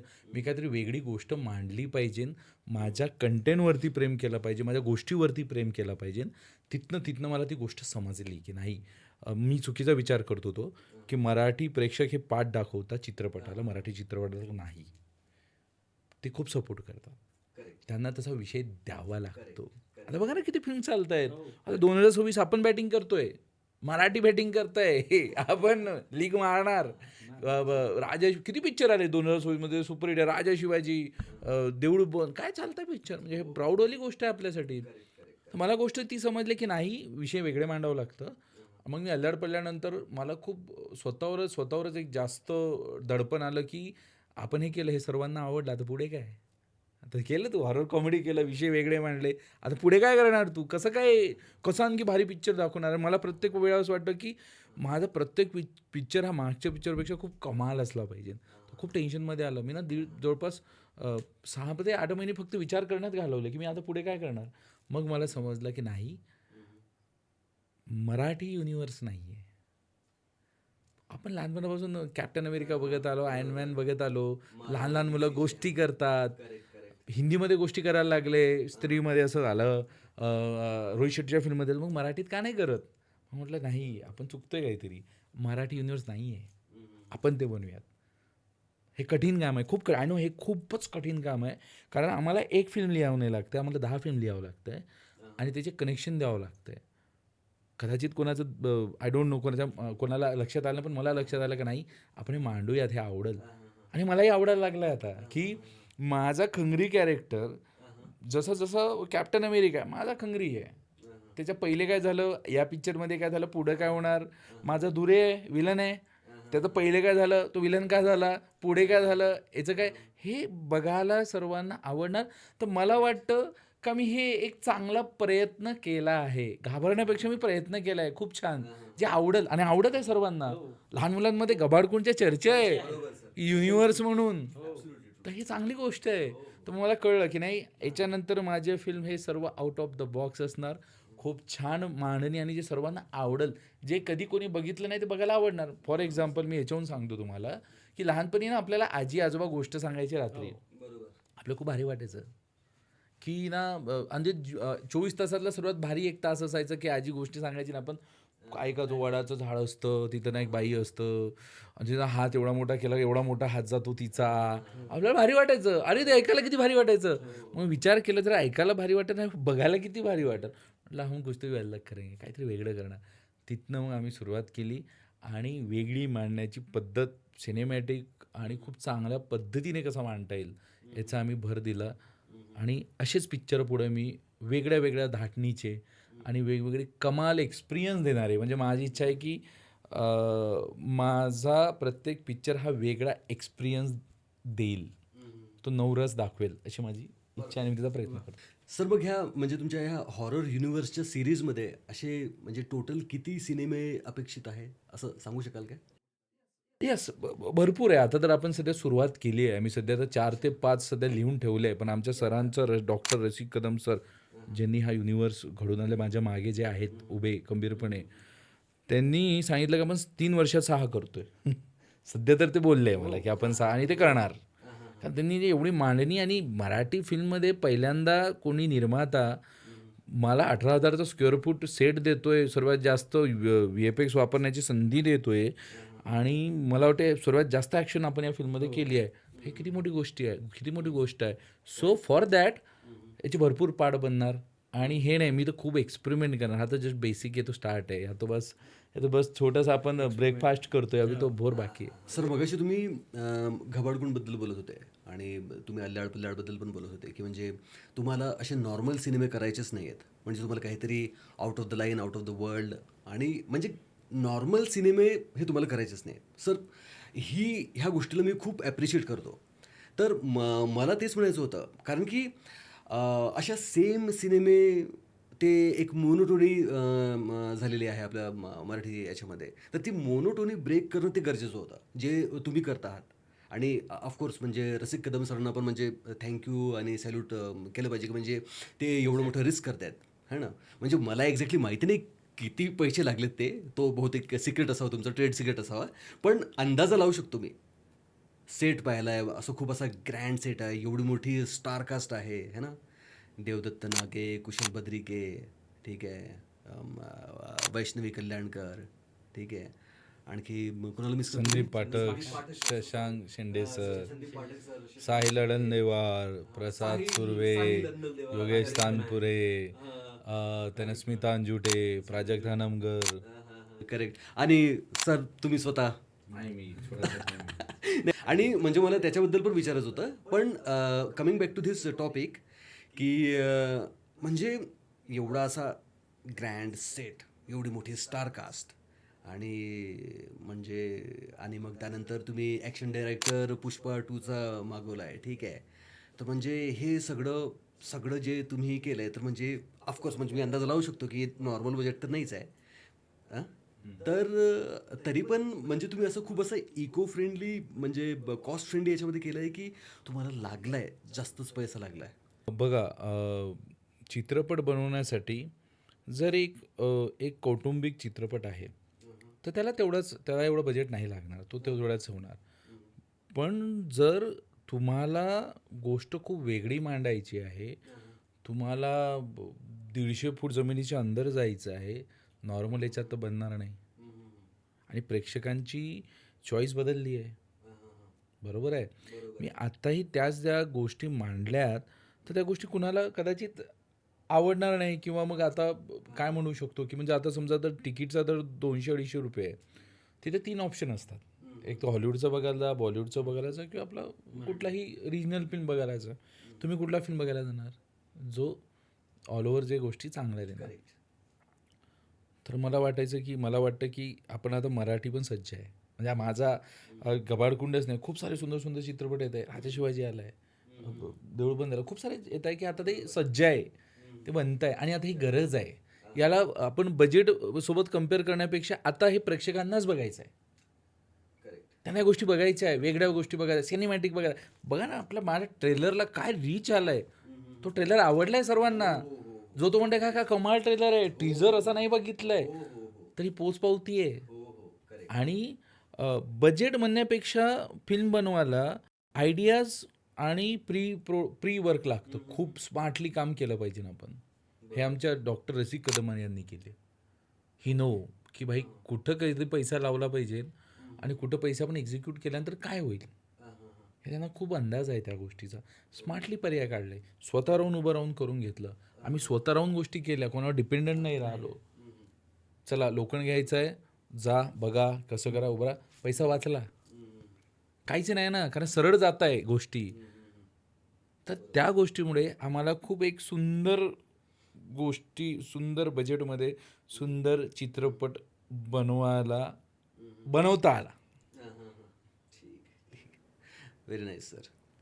आता अल्ल्याड पल्ल्याड आणि घबाडकुंडबद्दल प्रश्न आहे माझा. मगाशी जो प्रश्न मी करत होतो की हे हॉरर सिनेमे शूट करता वेळी म्हणजे काही लोकांनी असं प्रिव्हियसली सांगितलं आहे की त्यांना असं काही अलौकिक काहीतरी असं अनुभव आला आहे त्यांना तिथे. ठीक आहे की म्हणजे काहीतरी वेगळाच अनुभव, सुपर नॅचरल असं काहीतरी काहीतरी काहीतरी. ठीक आहे. तर मला तुम्हाला प्रश्न विचारायचा आहे, अल्ल्याड पल्ल्याड किंवा घबाडकुंड शूट करता वेळी तुमच्यापैकी कुणाला तरी असं काहीतरी अनुभव आला की म्हणजे म्हणजे त्या सेटमध्ये किंवा तिथं असं काहीतरी निगेटिव्ह एनर्जीज असं असं काही अनुभव? हो. मला अल्ल्याड पल्ल्याडला खूप वेगळे अनुभव आले. कारण मी तेव्हा तो शूट करत होतो कोकणामध्ये. आणि खूप वेगळे अनुभव होते, की म्हणजे आता काही काही तर एवढं म्हणजे मी कुणाला सांगाल तर तुम्हाला विश्वास होणार नाही. असे आगळे-वेगळे विषय आले. म्हणजे आम्ही ज्या वाड्यात शूट करत होतो तो 400-500 वर्षा पहिलेचा वाडा होता. आणि असं म्हणतात तिथं नागाचं मंदिर आहे त्या वाड्याच्या अंदर. आणि त्या वाड्याच्या अंदर 200 वर्षापासून नाग तो रुसलाय. तो वाघ हो आणि तो नाग अंदर जात नाही 200 वर्षापासून. असं त्यांचं म्हणतात ते. आणि तो दर सोमवारी येतो, वाड्याच्या भोवती फिरतो, दुरून वाडा बघतो आणि चालला जातो. तो नाग. आजही. म्हणजे आम्ही जेव्हा चप्पलवर फिरायचो, तर ना आम्ही फिल्म मेकर आहे भाई, किधर भी जाओ, काय टाक टाक टाक, काही टेन्शन नाही. मग तो मालक आला एक दिवशी, काय हो म्हणजे फिल्मच्या एंडला लास्ट 2 दिवसा पहिले, हो असं फिरू नका. म्हणे काय झालं? मग तिने आम्हाला कथा सांगितली ती. तो नाराज का झाला? तिथं काय घडलं हे त्यानं सांगितलं. तर भाई हे वेगळ्याच गोष्टी आहे ना. म्हटलं तुम्ही फिल्म 2 दिवस राहिले तेव्हा सांगताय, पहिले सांगायचं का? तुम्ही म्हणजे 2 दिवस राहिले तेव्हा सांगते पहिले. आम्ही सर्वांना सांगितलं असतं शिव फिरू नका. तर असे कमाल एक्सपिरियन्स. एक चकवा हा जो प्रकार आहे आम्हाला खूप लागला. म्हणजे शूट आमचं रात्री असायचं. फिल्म हॉरर असल्यामुळे नाईट करावं लागतं. तर दिवसा आम्ही 4 वाजता निघायचो. पोचायला आम्हाला 30 मिनिटात आम्ही लोकेशनला पोचायचो. आम्ही रिअल लोकेशनला गेलो होतो अल्ल्याड पल्ल्याड. पण जाताना ना आम्हाला त्याच लोकेशनला 1.5 तास लागायचा. तो फिरवायचा, एकच जागेवर यायचो. मग एकदा तर 2 दिवसांना आम्ही कंटाळलो होतो. आम्ही झोपून जायचो, मी आणि डी-ओ-पी दादा, योगेश दादा. म्हणजे चकवायची सवय झाली हां, म्हणजे छोड दो यार क्या होईल का मेंटलीच नाही आहे ना भाई. शूट नंतर. हां, जाऊ दे. आम्ही झोपायचो. मग 5 वाजता सूर्य निघाला. मग दिसायचं हा इकडे जायचं. मग आम्ही तसं जायचो. त्याच्याहून एक वाईट एक्सपिरियन्स माझ्या लाईफचा. आम्ही योगेश कोळी म्हणजे आमचे DOP sir, Yogesh Ingle art director दादा, आणि आम्ही छान रेकीसाठी जातो. फिल्मच्या पहिले रेकी करत असतो आपण. ते चाललो आणि आम्ही बॉईज चाललो रे. काय असतं काय नसतं. चला 12-1 वाजता कोकणात चाललो आम्ही. म्हणजे इनोवा गाडी घेऊन चाललो आहे आम्ही मस्त. आणि बोलता बोलता आम्ही चुकून गाडी एका साईडनं टाकली. मॅपनं तिकडंच नेलं आम्हाला. आणि फिरतोय आम्ही फिरतो. आमचा जो चालक होता तो म्हणत होता की की अरे नाही आपण ना हे खूप वेळचं नाही एकाच जागेवर फिरतोय. गॅपरे चला आम्ही आमचे लुडो खेळतोय. आणि 10 झाले 15 मिनटं झाले तिथच्या तिथंच तो बोलला की सर ऐका ना हे ना हे एकाच जागेवर येतोय आपण. आम्ही खरं बघतोय ना गाडी कुठेही टाकली तर आम्ही तिथंच येत होतो. गाडी कुठेही टाकली तर येतो आणि आम्ही ना म्हणजे तुम्हाला की अरे हो रे. म्हणलं चल बघू आपण बाहेर जाऊन बघू. ना पोरं आम्ही काय बॉईज 3 वर्षा पहिलीची गोष्ट. निघालो बाहेर बघतो तर काय असं आणि गाडीच्या मागं जाऊन बघितलं कोंबडी कापलेली ना अगरबत्ती लावलेली तिथेच रस्त्यावर मागे. आणि आम्ही गाडी थांबला मला दिसलं नाही ते.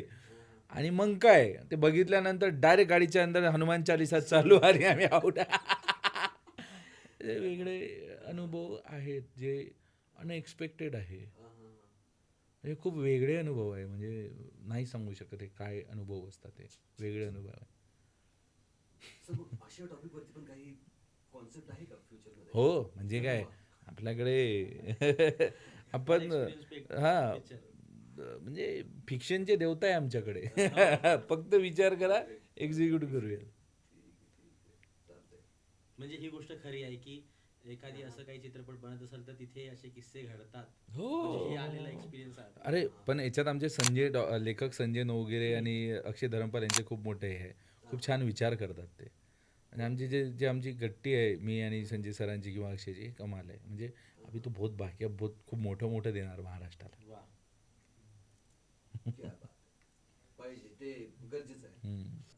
आपल्या अल्ल्याड पल्ल्याड आणि घबाडकोंड आणि हे जे युनिवर्स जे बनत आहे त्याच्या संदर्भात हा प्रश्न आहे. तर म्हणजे नॉर्मली जेव्हा एक युनिवर्स बनत असतो सिनेमांचा, तर 2 सिनेमे आपसात कनेक्टेड असतात, त्यांचा परस्पर काहीतरी संबंध असतो. तर म्हणजे आता घबाडकोंड 19 तारखेला येतोय, तर त्याच्या आधी एखादी गोष्ट तुम्ही अशी सांगू शकाल का? असं एक आता हिंट, ठीक आहे, अच्छा दोघांमध्ये कनेक्शन. बघा ही एक गबाळकुणी फक्त एक सुरुवात आहे. आम्ही त्यातनं एक गोष्ट सांगतोय की ही सुरुवात आहे फक्त. तर यामध्ये अल्ल्याड पल्ल्याडमध्ये जे दिल्या होता म्हणजे संदीप पाठकजी, तो कॅरेक्टर बाहेर निघून त्याचं जीवन जगायला लागतो. तर त्याचं जीवन जगतोय पुढे आणि त्याच्यासोबत एक आणखी थेरी तिथं तयार आहे आणि तो त्या थेरीचा भाग होतो. यावर आपला फिल्म आहे. मग या थेरीची गोष्ट पुढच्या थेरीमध्ये कंटिन्यू होणार, त्या थेरीमधून आणखी काहीतरी एक्झिक्युशन होणार आणि ही जी गोष्ट ही चालत राहणार. म्हणजे हे सर्वांना बघायला आवडणार. जो दिल्या होता, जो सोय म्हणून फेमस होता, जो किंवा त्यासोबत जो चेलुशा होता, हे आवडला सर्वांना. तर म्हटलं आता नाही, आता हे पुढं होणार. आता याच्या पुढं आता चेलुशाच्या पुढं काय झालं, आता किंवा त्या दिल्याच्या पुढं काय झालं, मग तो 4 वर्षानंतर दिल्याचं काय झालं, मग त्यावर फिल्म आहे. मग त्याचा एक वेगळ्या थेरीशी जुळल्या गेलात. मग तिथं नवीन, मग तिथं वेगळे मोटो घेऊन तिथं वेगळे लोक आले. अल्ल्याड पल्ल्याडला मोटो घेऊन वेगळे लोक होते, इथं वेगळे नव्हते. म्हणजे इन शॉर्ट मला बोलायचं असेल तर अल्ल्याड पल्ल्याड हा कर्मावर चित्रपट होता. तो फिल्मच मी अशा टॉपिकवर फिल्म करत असतो. म्हणजे ऑल ओव्हर सार माझ्या चित्रपटात तो होता. अल्ल्याड पल्ल्याड हा कर्मावर चित्रपट होता. त्यातनं दिला एक बिघडलेला मुलगा होता जो सोय, सिगरेट किंवा हे गांजा मारायचा. त्यातनं तो शिकला, त्या गोष्टीतून शिकला की नाही कर्म चांगले पाहिजे. तो सुधारला आणि तो कर्माच्या याच्यात आला. मग चांगले कर्म घेऊन तो जगायला लागला. देन त्याच्या पुढं नवीन टास्क आला, सर्वांच्या लालसा. लालसा काय असतं? पैशाची लालसा असतं, नावाची लालसा असतं. प्रत्येक माणसाची लालसा वेगळी आहे. माझी लालसा वेगळी आहे. कोणी मला जर करोड म्हणजे 100 करोड दिल्यात तो म्हणणार की इंडस्ट्री सोड. मी नाही सोडणार. कारण माझा लालसा काय, चित्रपट माझं एकच असणार, जास्तीत जास्त लोकांनी बघावं, माझं फिल्म खूप चालावं, ही माझी लालसा आहे.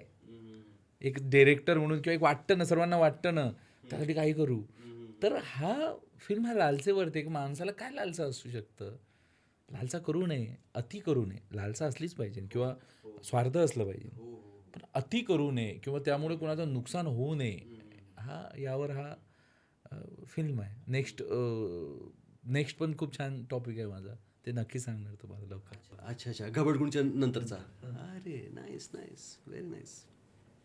ठीक आहे. आता एका दुसऱ्या सिक्रेटबद्दल आपण बोलूया, ठीक आहे. आणि त्याकरता साहिल, मला ह्या प्रश्नाचं उत्तर तुझ्याकडनं पाहिजे. सरांच्या मी मूवीज पाहिल्यात, ठीक आहे. खिचिक खिचिक, डॉक्टर, ढिशक्याऊ, अल्ल्याड पल्ल्याड, आणि सगळ्याच मूवीजमध्ये बऱ्यापैकी जी स्टारकास्ट आहे ती रिपीट आहे. आणि सर 1.5 शिफ्ट लावण्यासाठी फेमस आहेत. बरोबर आहे. ठीक आहे. तर आता 1.5 शिफ्ट मोस्टली लागत असते सरांच्या मूवीजमध्ये.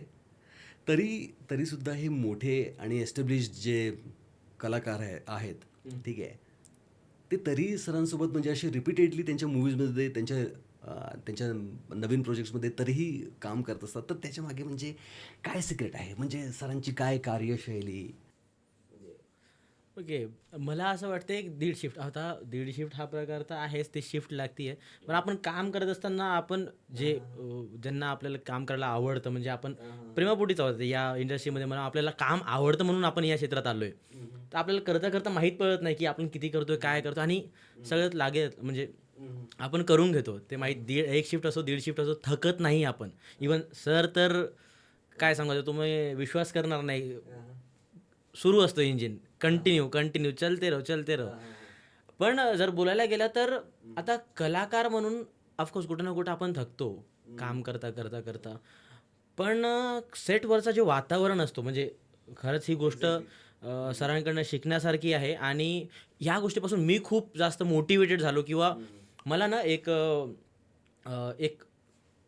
मार्ग ना, एक विजन किंवा एक प्रेरणा मिळाली की आपल्याला पुढे असंच काम करायचं आहे. आपल्याला ना असंच काम करायचं आहे. का? कारण की आमच्या सेटवरचं म्हणजे सरांच्या सेटवरचं वातावरण कमाल असतो. म्हणजे सुरुवातीपासून तर शिफ्ट संपेपर्यंत फुल मज्जा मस्ती. म्हणजे काम सुरू आहे, म्हणजे शूटिंग होत आहे, म्हणजे एखादी अनोळखी व्यक्ती ज्याला शूटिंग बघायची आहे, ज्याला आवडत असते ना, की अरे शूटिंग बघायला जायचं आहे, तो जर आला ना, तो प्रश्नच पडेल की खरंच शूटिंग होत आहे की हे लोक मजाक करत आहेत. तर तो एक फॅमिली वातावरण पण बनून जातो. म्हणजे मग नंतर त्या सेटवर एक ॲक्टर, एक डिरेक्टर, एक प्रोड्युसर, असे नसतात. तर हे सगळे जे आहेत म्हणजे सरांचे जे रिलेशन्स आहेत सर्वांसोबत, even each and every star का म्हणजे जे कास्ट म्हणजे ॲक्टर्स असेल किंवा मग तो प्रोडक्शन टीममधला असेल कोणी किंवा मग तो आर्टवाला असेल किंवा मेकअपवाला असेल, सर्वांसोबत रिलेशन म्हणावं किंवा सर्वांसोबत बोलणं चालणं, खरंच सर इट्स म्हणजे ही खूप महत्त्वाची गोष्ट आहे. आणि तुम्ही खूप प्रेमाने बोलता, म्हणजे एक काइंड गेस्चर असतं ना, एक म्हणतं ना की तुम्हाला काइंड राहायला काहीच लागत नाही. हे खरं जर शिकण्यासारखं असेल तर ते सरांकडनं आहे की सर स्पॉट दादा ये रे असं काहीच नसतो सर. सॉरी, म्हणजे असं पण नाही की सरांचं वेगळं टेबल लागलेलं आहे किंवा सरांसाठी वेगळं जेवण येत आहे, सर वेगळ्या व्हॅनिटीमध्ये बसलेले आहेत. नो, सर्कल असेल, सर आले ताट घेऊन, जो मिल गया मतलब आम्ही बसले असेल, कोणी बसले असेल, आर्टिस्ट असेल, असं असेल, कुठेही सर असं खाली बसले, गप्पा करा. म्हणजे ते एक ना एक कनेक्टिव्हिटी मतलब उनको भी, त्यांना पण एक ना प्रत्येक कॅरेक्टर म्हणजे प्रत्येक डिपार्टमेंट जो सेटवर काम करतात त्यांना असं वाटतं की हा आपला पिक्चर आहे. हां, त्याचं त्याचं आपण पैशासाठी काम करतोय किंवा आपण पिक्चर करतो असं नाही, तर हा आपला हक्काचा पिक्चर आहे आणि आपण तर सर्वजण जीव ओतून काम करतात. म्हणूनच मला वाटतं की तो नंतर फक्त एक प्रोफेशनल रिलेशन नसतो, तर मग तो एक सरांसोबतचा जे रिलेशन आहे तो एक पर्सनल होऊन जातो. मग सरांना सर्व एक भाऊसारखा किंवा सर पण एक भावासारखं ट्रीट करतात सर्वांना आणि that matters with due respect सर्वांसोबत. येस सर, येस मी मी मी याचं उत्तर देतो. एक तर ना ही खूप मोठी मिसअंडरस्टँडिंग आहे दीडशिपची. मी ते क्लिअर करतो असं. सर्वात प्रथम आत्तापर्यंत आपण सर्व अ, मराठी इंडस्ट्रीमध्ये असं म्हणण्यापेक्षा की सॉरी, सर्वात प्रथम या मिसअंडरस्टँडिंगचं ही खूप मोठी मिसअंडरस्टँडिंग आहे की दीडशिप. बघा, आत्तापर्यंत एक्सपेरिमेंट फिल्म झालेच नाही मराठीमध्ये. सर्वात मोठा सेट नाही झाला, बरोबर, सर्वात जास्त VFX नाही वापरण्यात आलं, बरोबर. सर्वात जास्त ॲक्शन नाही झाला. मग मला सांगा, जर आपण या गोष्टी करतोय तर एका नॉर्मल टाईमपेक्षा आपल्याला जास्त वेळ वापरावं लागल. आपण ना पॅटर्न बदलतोय, आपण टेक्निक्स बदलतोय. हे नाही आहे आपल्याला, हे कौटुंबिक चित्रपट नाही आहे की 12 तासाच्या शिपमध्ये फिल्म संपल. एका याला आम्हाला लाईटच सेट करायला ना 5-5, 6-6 तास लागायचे. मग कसं करणार तुम्ही? दुसऱ्या दिवशी कसं वर्कआउट करणार? कधी बघितलंय का की ॲक्शनसाठी त्यांनी ना रोप टाकून सर्वेकडे रोपिंग करतोय आम्ही. हे रोपिंग काही अर्ध्या तासाचं काम नाही आहे. त्यासाठी तुम्हाला क्रेन लावून ते करा, 2-2 तास त्याला जायचे. तर हे दीडशिप त्या गोष्टीची दीडशिप नव्हती. हे टेक्निकलसाठी वापरलेला टाईम होता, जो आम्हाला शिफ्टच्या पहिले 5 ते 6 तास वर्क करायला लागायचं. मग तिथं समजा जर आता आर दादा आला, एवढं मोठं स्ट्रक्चर आपण उभं करतोय, मग आर दादा आला तर तिथं प्रोडक्शनवाला आला, प्रोडक्शनवाला आला तिथं स्पॉट दादा आला, स्पॉट दादा आला तर तिथं डिरेक्टर आला, तिथं व्हॅनिटी आला, तिथं प्रोड्युसर, अख्खी टीम झाला, जनरेटर सुरू झाला. तो त्यासाठी तो वेळ होता. कारण आम्हाला ज्या वेळेला डिलिव्हर करायचे त्यासाठी आम्हाला 4 ते 5 तासाच्या प्रोसिजर वेळ लागायचा. तुम्ही कठीण चित्रपट करताय, तुम्ही जमिनीच्या 150 फूट अंदर चालले, तुम्ही सेट वापरला, हे जोक नाही ना. नाही. तुम्हाला एक एक्झाम्पल देतो. हॉलिवूडचा फिल्म आहे, ते फक्त 10 मिनिटासाठी समुद्राच्या अंदर जायचे, शूट करायचे आणि बाकी टाईम वर यायचं. कारण त्यांना लिमिट होती की दिवसभरात ते 10 मिनिटाचाच फिल्म करू शकतात. मग याचं तुम्ही असं म्हणणार का एका दिवसात 10 मिनिटं फिल्म केला? नाही, इट्स अ टेक्निक्स.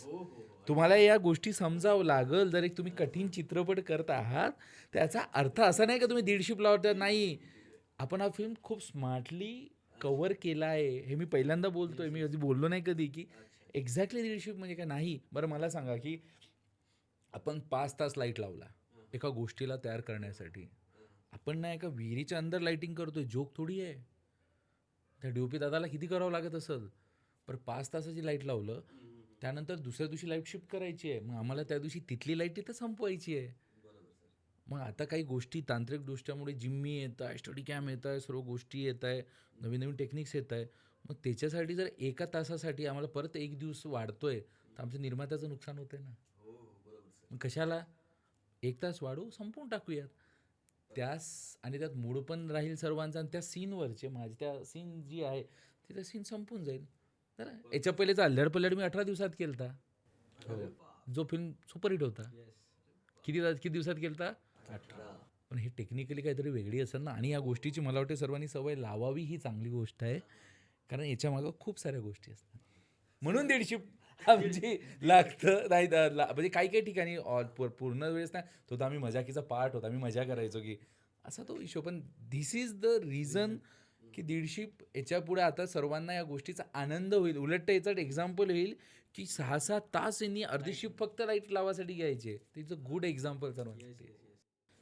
आणि मग ॲज अ कलाकार म्हणून जेव्हा तुम्हाला दिसते की एवढं काहीतरी मोठं ग्रँजर होतं आणि काहीतरी असलं विजनरी काम होत असेल, तर मग कुठला कलाकार असेल ज्याला वाटणार नाही की आपण परत परत सरांच्या फिल्मचा पार्ट असावं, म्हणजे बरोबर आहे की नाही? बरोबर. आणि तुमचे मेकअप वगैरे ते प्रॉस्थेटिक वगैरे त्याला पण असं खूप टाइम लागायचा. हो खूप. म्हणजे ऑफकोर्स तो 10-10 तासाचं काम होतं. बसून राहा फक्त 6-6 तास. यानं पण खूप प्रॉस्थेटिक केलं आहे. 6-6, 8-8 तास न खाता न करता जास्त मोमेंट करू नका आहे मला. हो, बसून राहा. आणि मला वाटतं की मी कलाकारांना खूप त्रास दिला.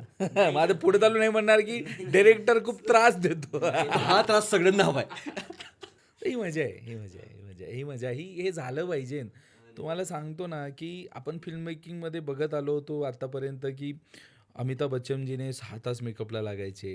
यांच्यानं 3-3, 4-4 महिने सेट चालायचा. मला वाटायचं हे आपलं कधी होणार. केलं ना आपण आता. स्वप्न जगलो आपलं. माझ्या आर्टिस्टला 8-8 तास लागायचं. कारण मला ते जगायचं होतं की खरंच असं असतं का नाही. आता बघितलं की नाही हे असतं, हे कठीण आहे, हे वेगळं आहे काहीतरी, सोपं नसतं. वेगळं आहे काहीतरी. आणि त्यांची पेशन्स ठेवणं.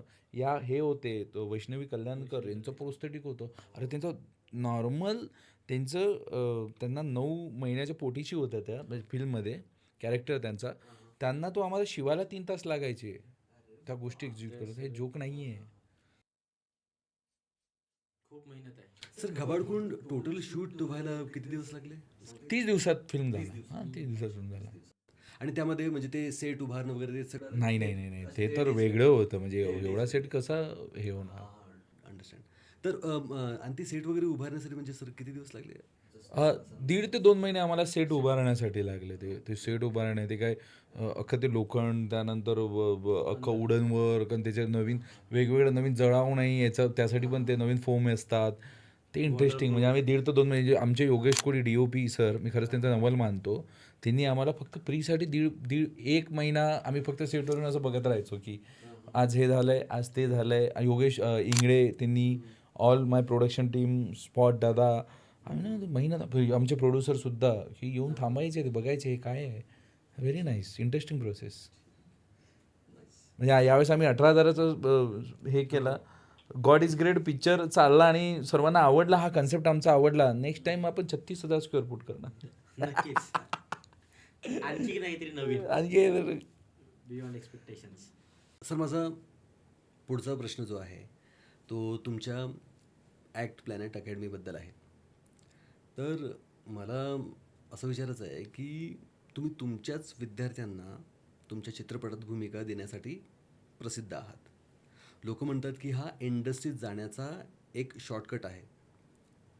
तर हे खरंच इतकं सोपं आहे का की की तुमच्या विद्यार्थ्यांना म्हणजे मतलब कडक अग्निपरीक्षा द्यावी लागते? नाही सर्वांना काय म्हणतात की काय म्हणतात आपण सर्वांना सारखी ट्रीटमेंट देतो. असं नाही की माझा विद्यार्थी आहे म्हणून त्याला पहिले नाही.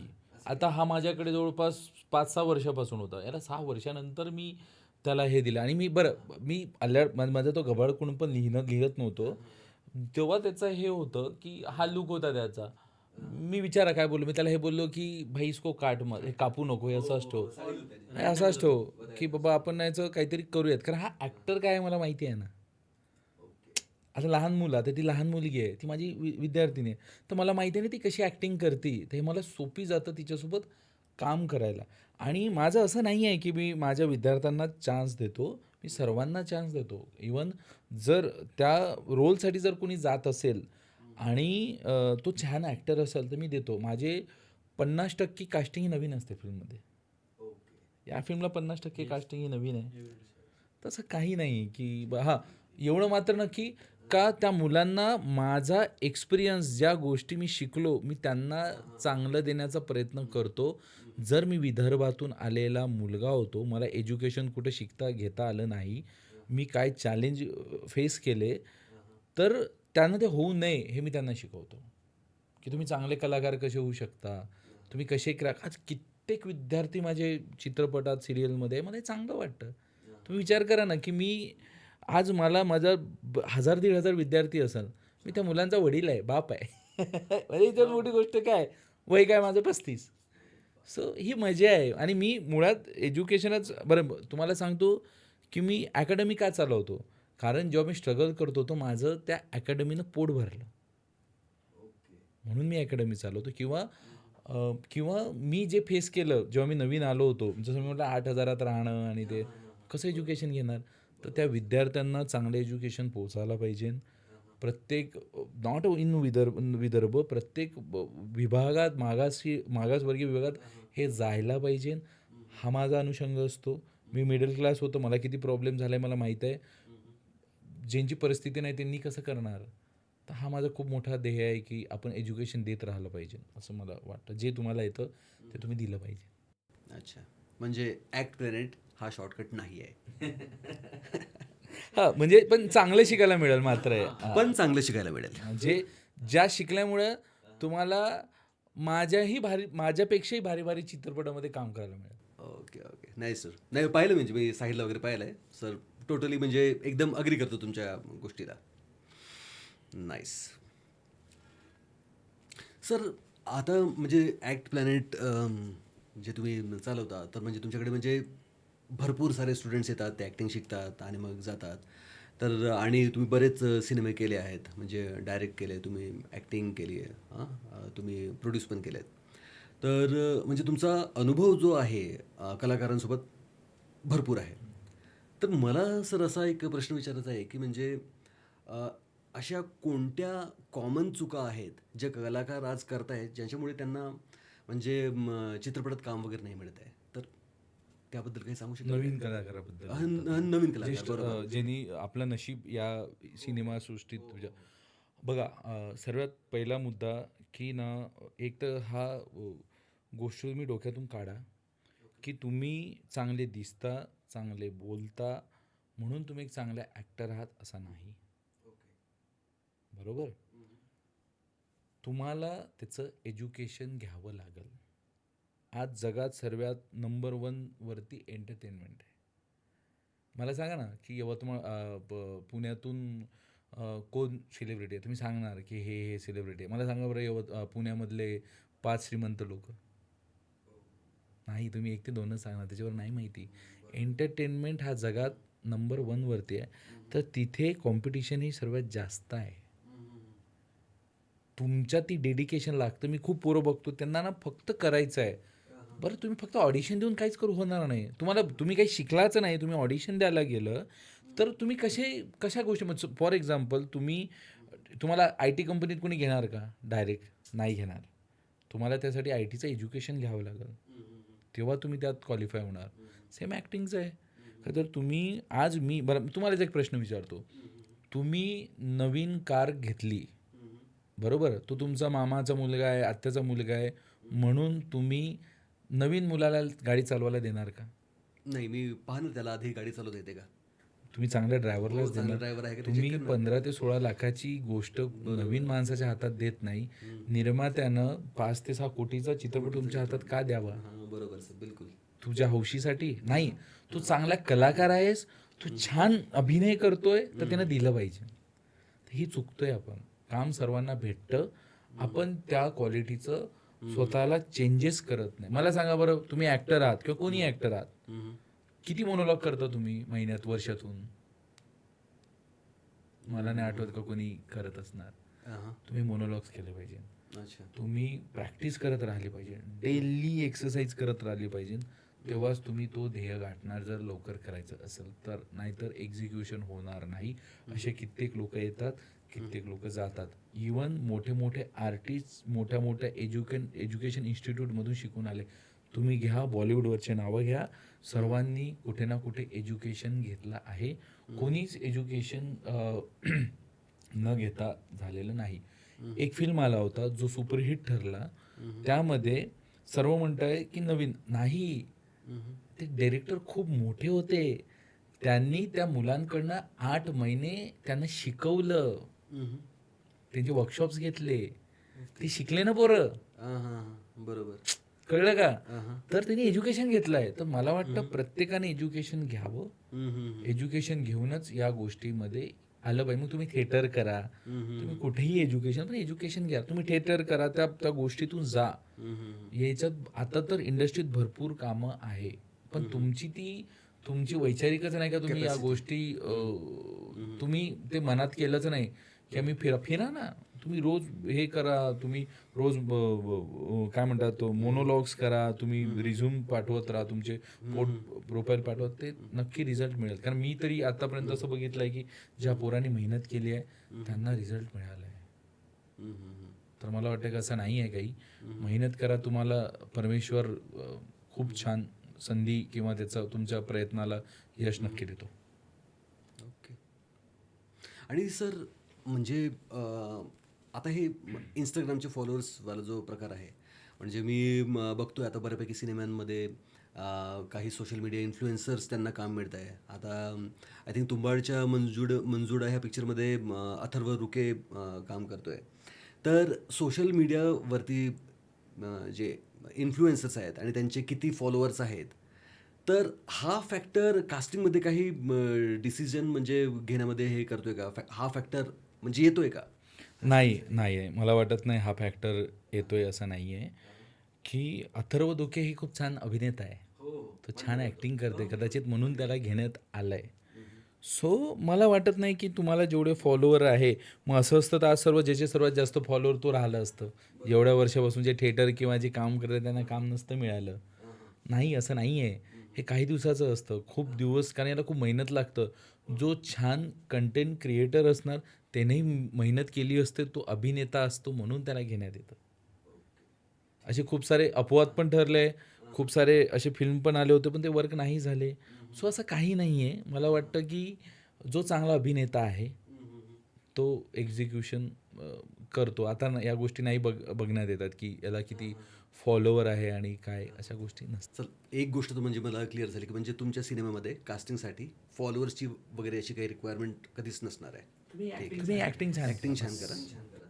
बघत राहिलं पाहिजे तुमच्याकडे, वा ना की तुमच्या रीलकडे, मजा येईल. ॲडिंग धिस टू मला पण असं वाटतं सर की एक कंटेंट क्रिएटर म्हणजे ही गोष्ट आहे, फॉलोअर्स वगैरे बघतात, पण मला पर्सनली असं वाटतं, आता मी कंटेंट बनवत नाही पण मला असं कधी वाटलं नाही, पण एक कलाकार म्हणून कलाकाराकडे बघायची आपली एक दृष्टी असते ना, त्या हिशोबाने जर मी बघायला गेलं तर प्रत्येक फॉलोअरचा मी बोलत नाही, पण जो कंटेंट बनवतोय, ओजी कंटेंट म्हणजे जो चांगला कंटेंट क्रिएटर आहे, जो ॲक्टिंग करतोय, जो अभिनय करतोय त्या कंटेंटमध्ये, आता बघायला गेलं तर सुरुवाती स्टेजमध्ये तो स्वतःची स्क्रिप्ट लिहितोय, तो स्वतः डिरेक्शन करतोय, तो स्वतः लाइटिंग करतोय, तो स्वतःला शूट करतोय, DOP स्वतः बनलोय, तो स्वतःचा मेकअप स्वतः करतो, स्वतःचा आर्ट स्वतः करतो, स्वतःचं एडिटिंग स्वतः करतो, स्वतः पोस्ट करतो, म्हणजे प्रत्येक पोस्ट प्रोडक्शनपासून सगळं तो आता प्रोडक्शन वगैरे नाही, पण ते स्टील जे गोष्टी आहेत तो स्वतः एकटा व्यक्ती करतोय, म्हणजे तो मेहनत करतोय, आणि मेहनत केला की तो पुढे जाणारच ना.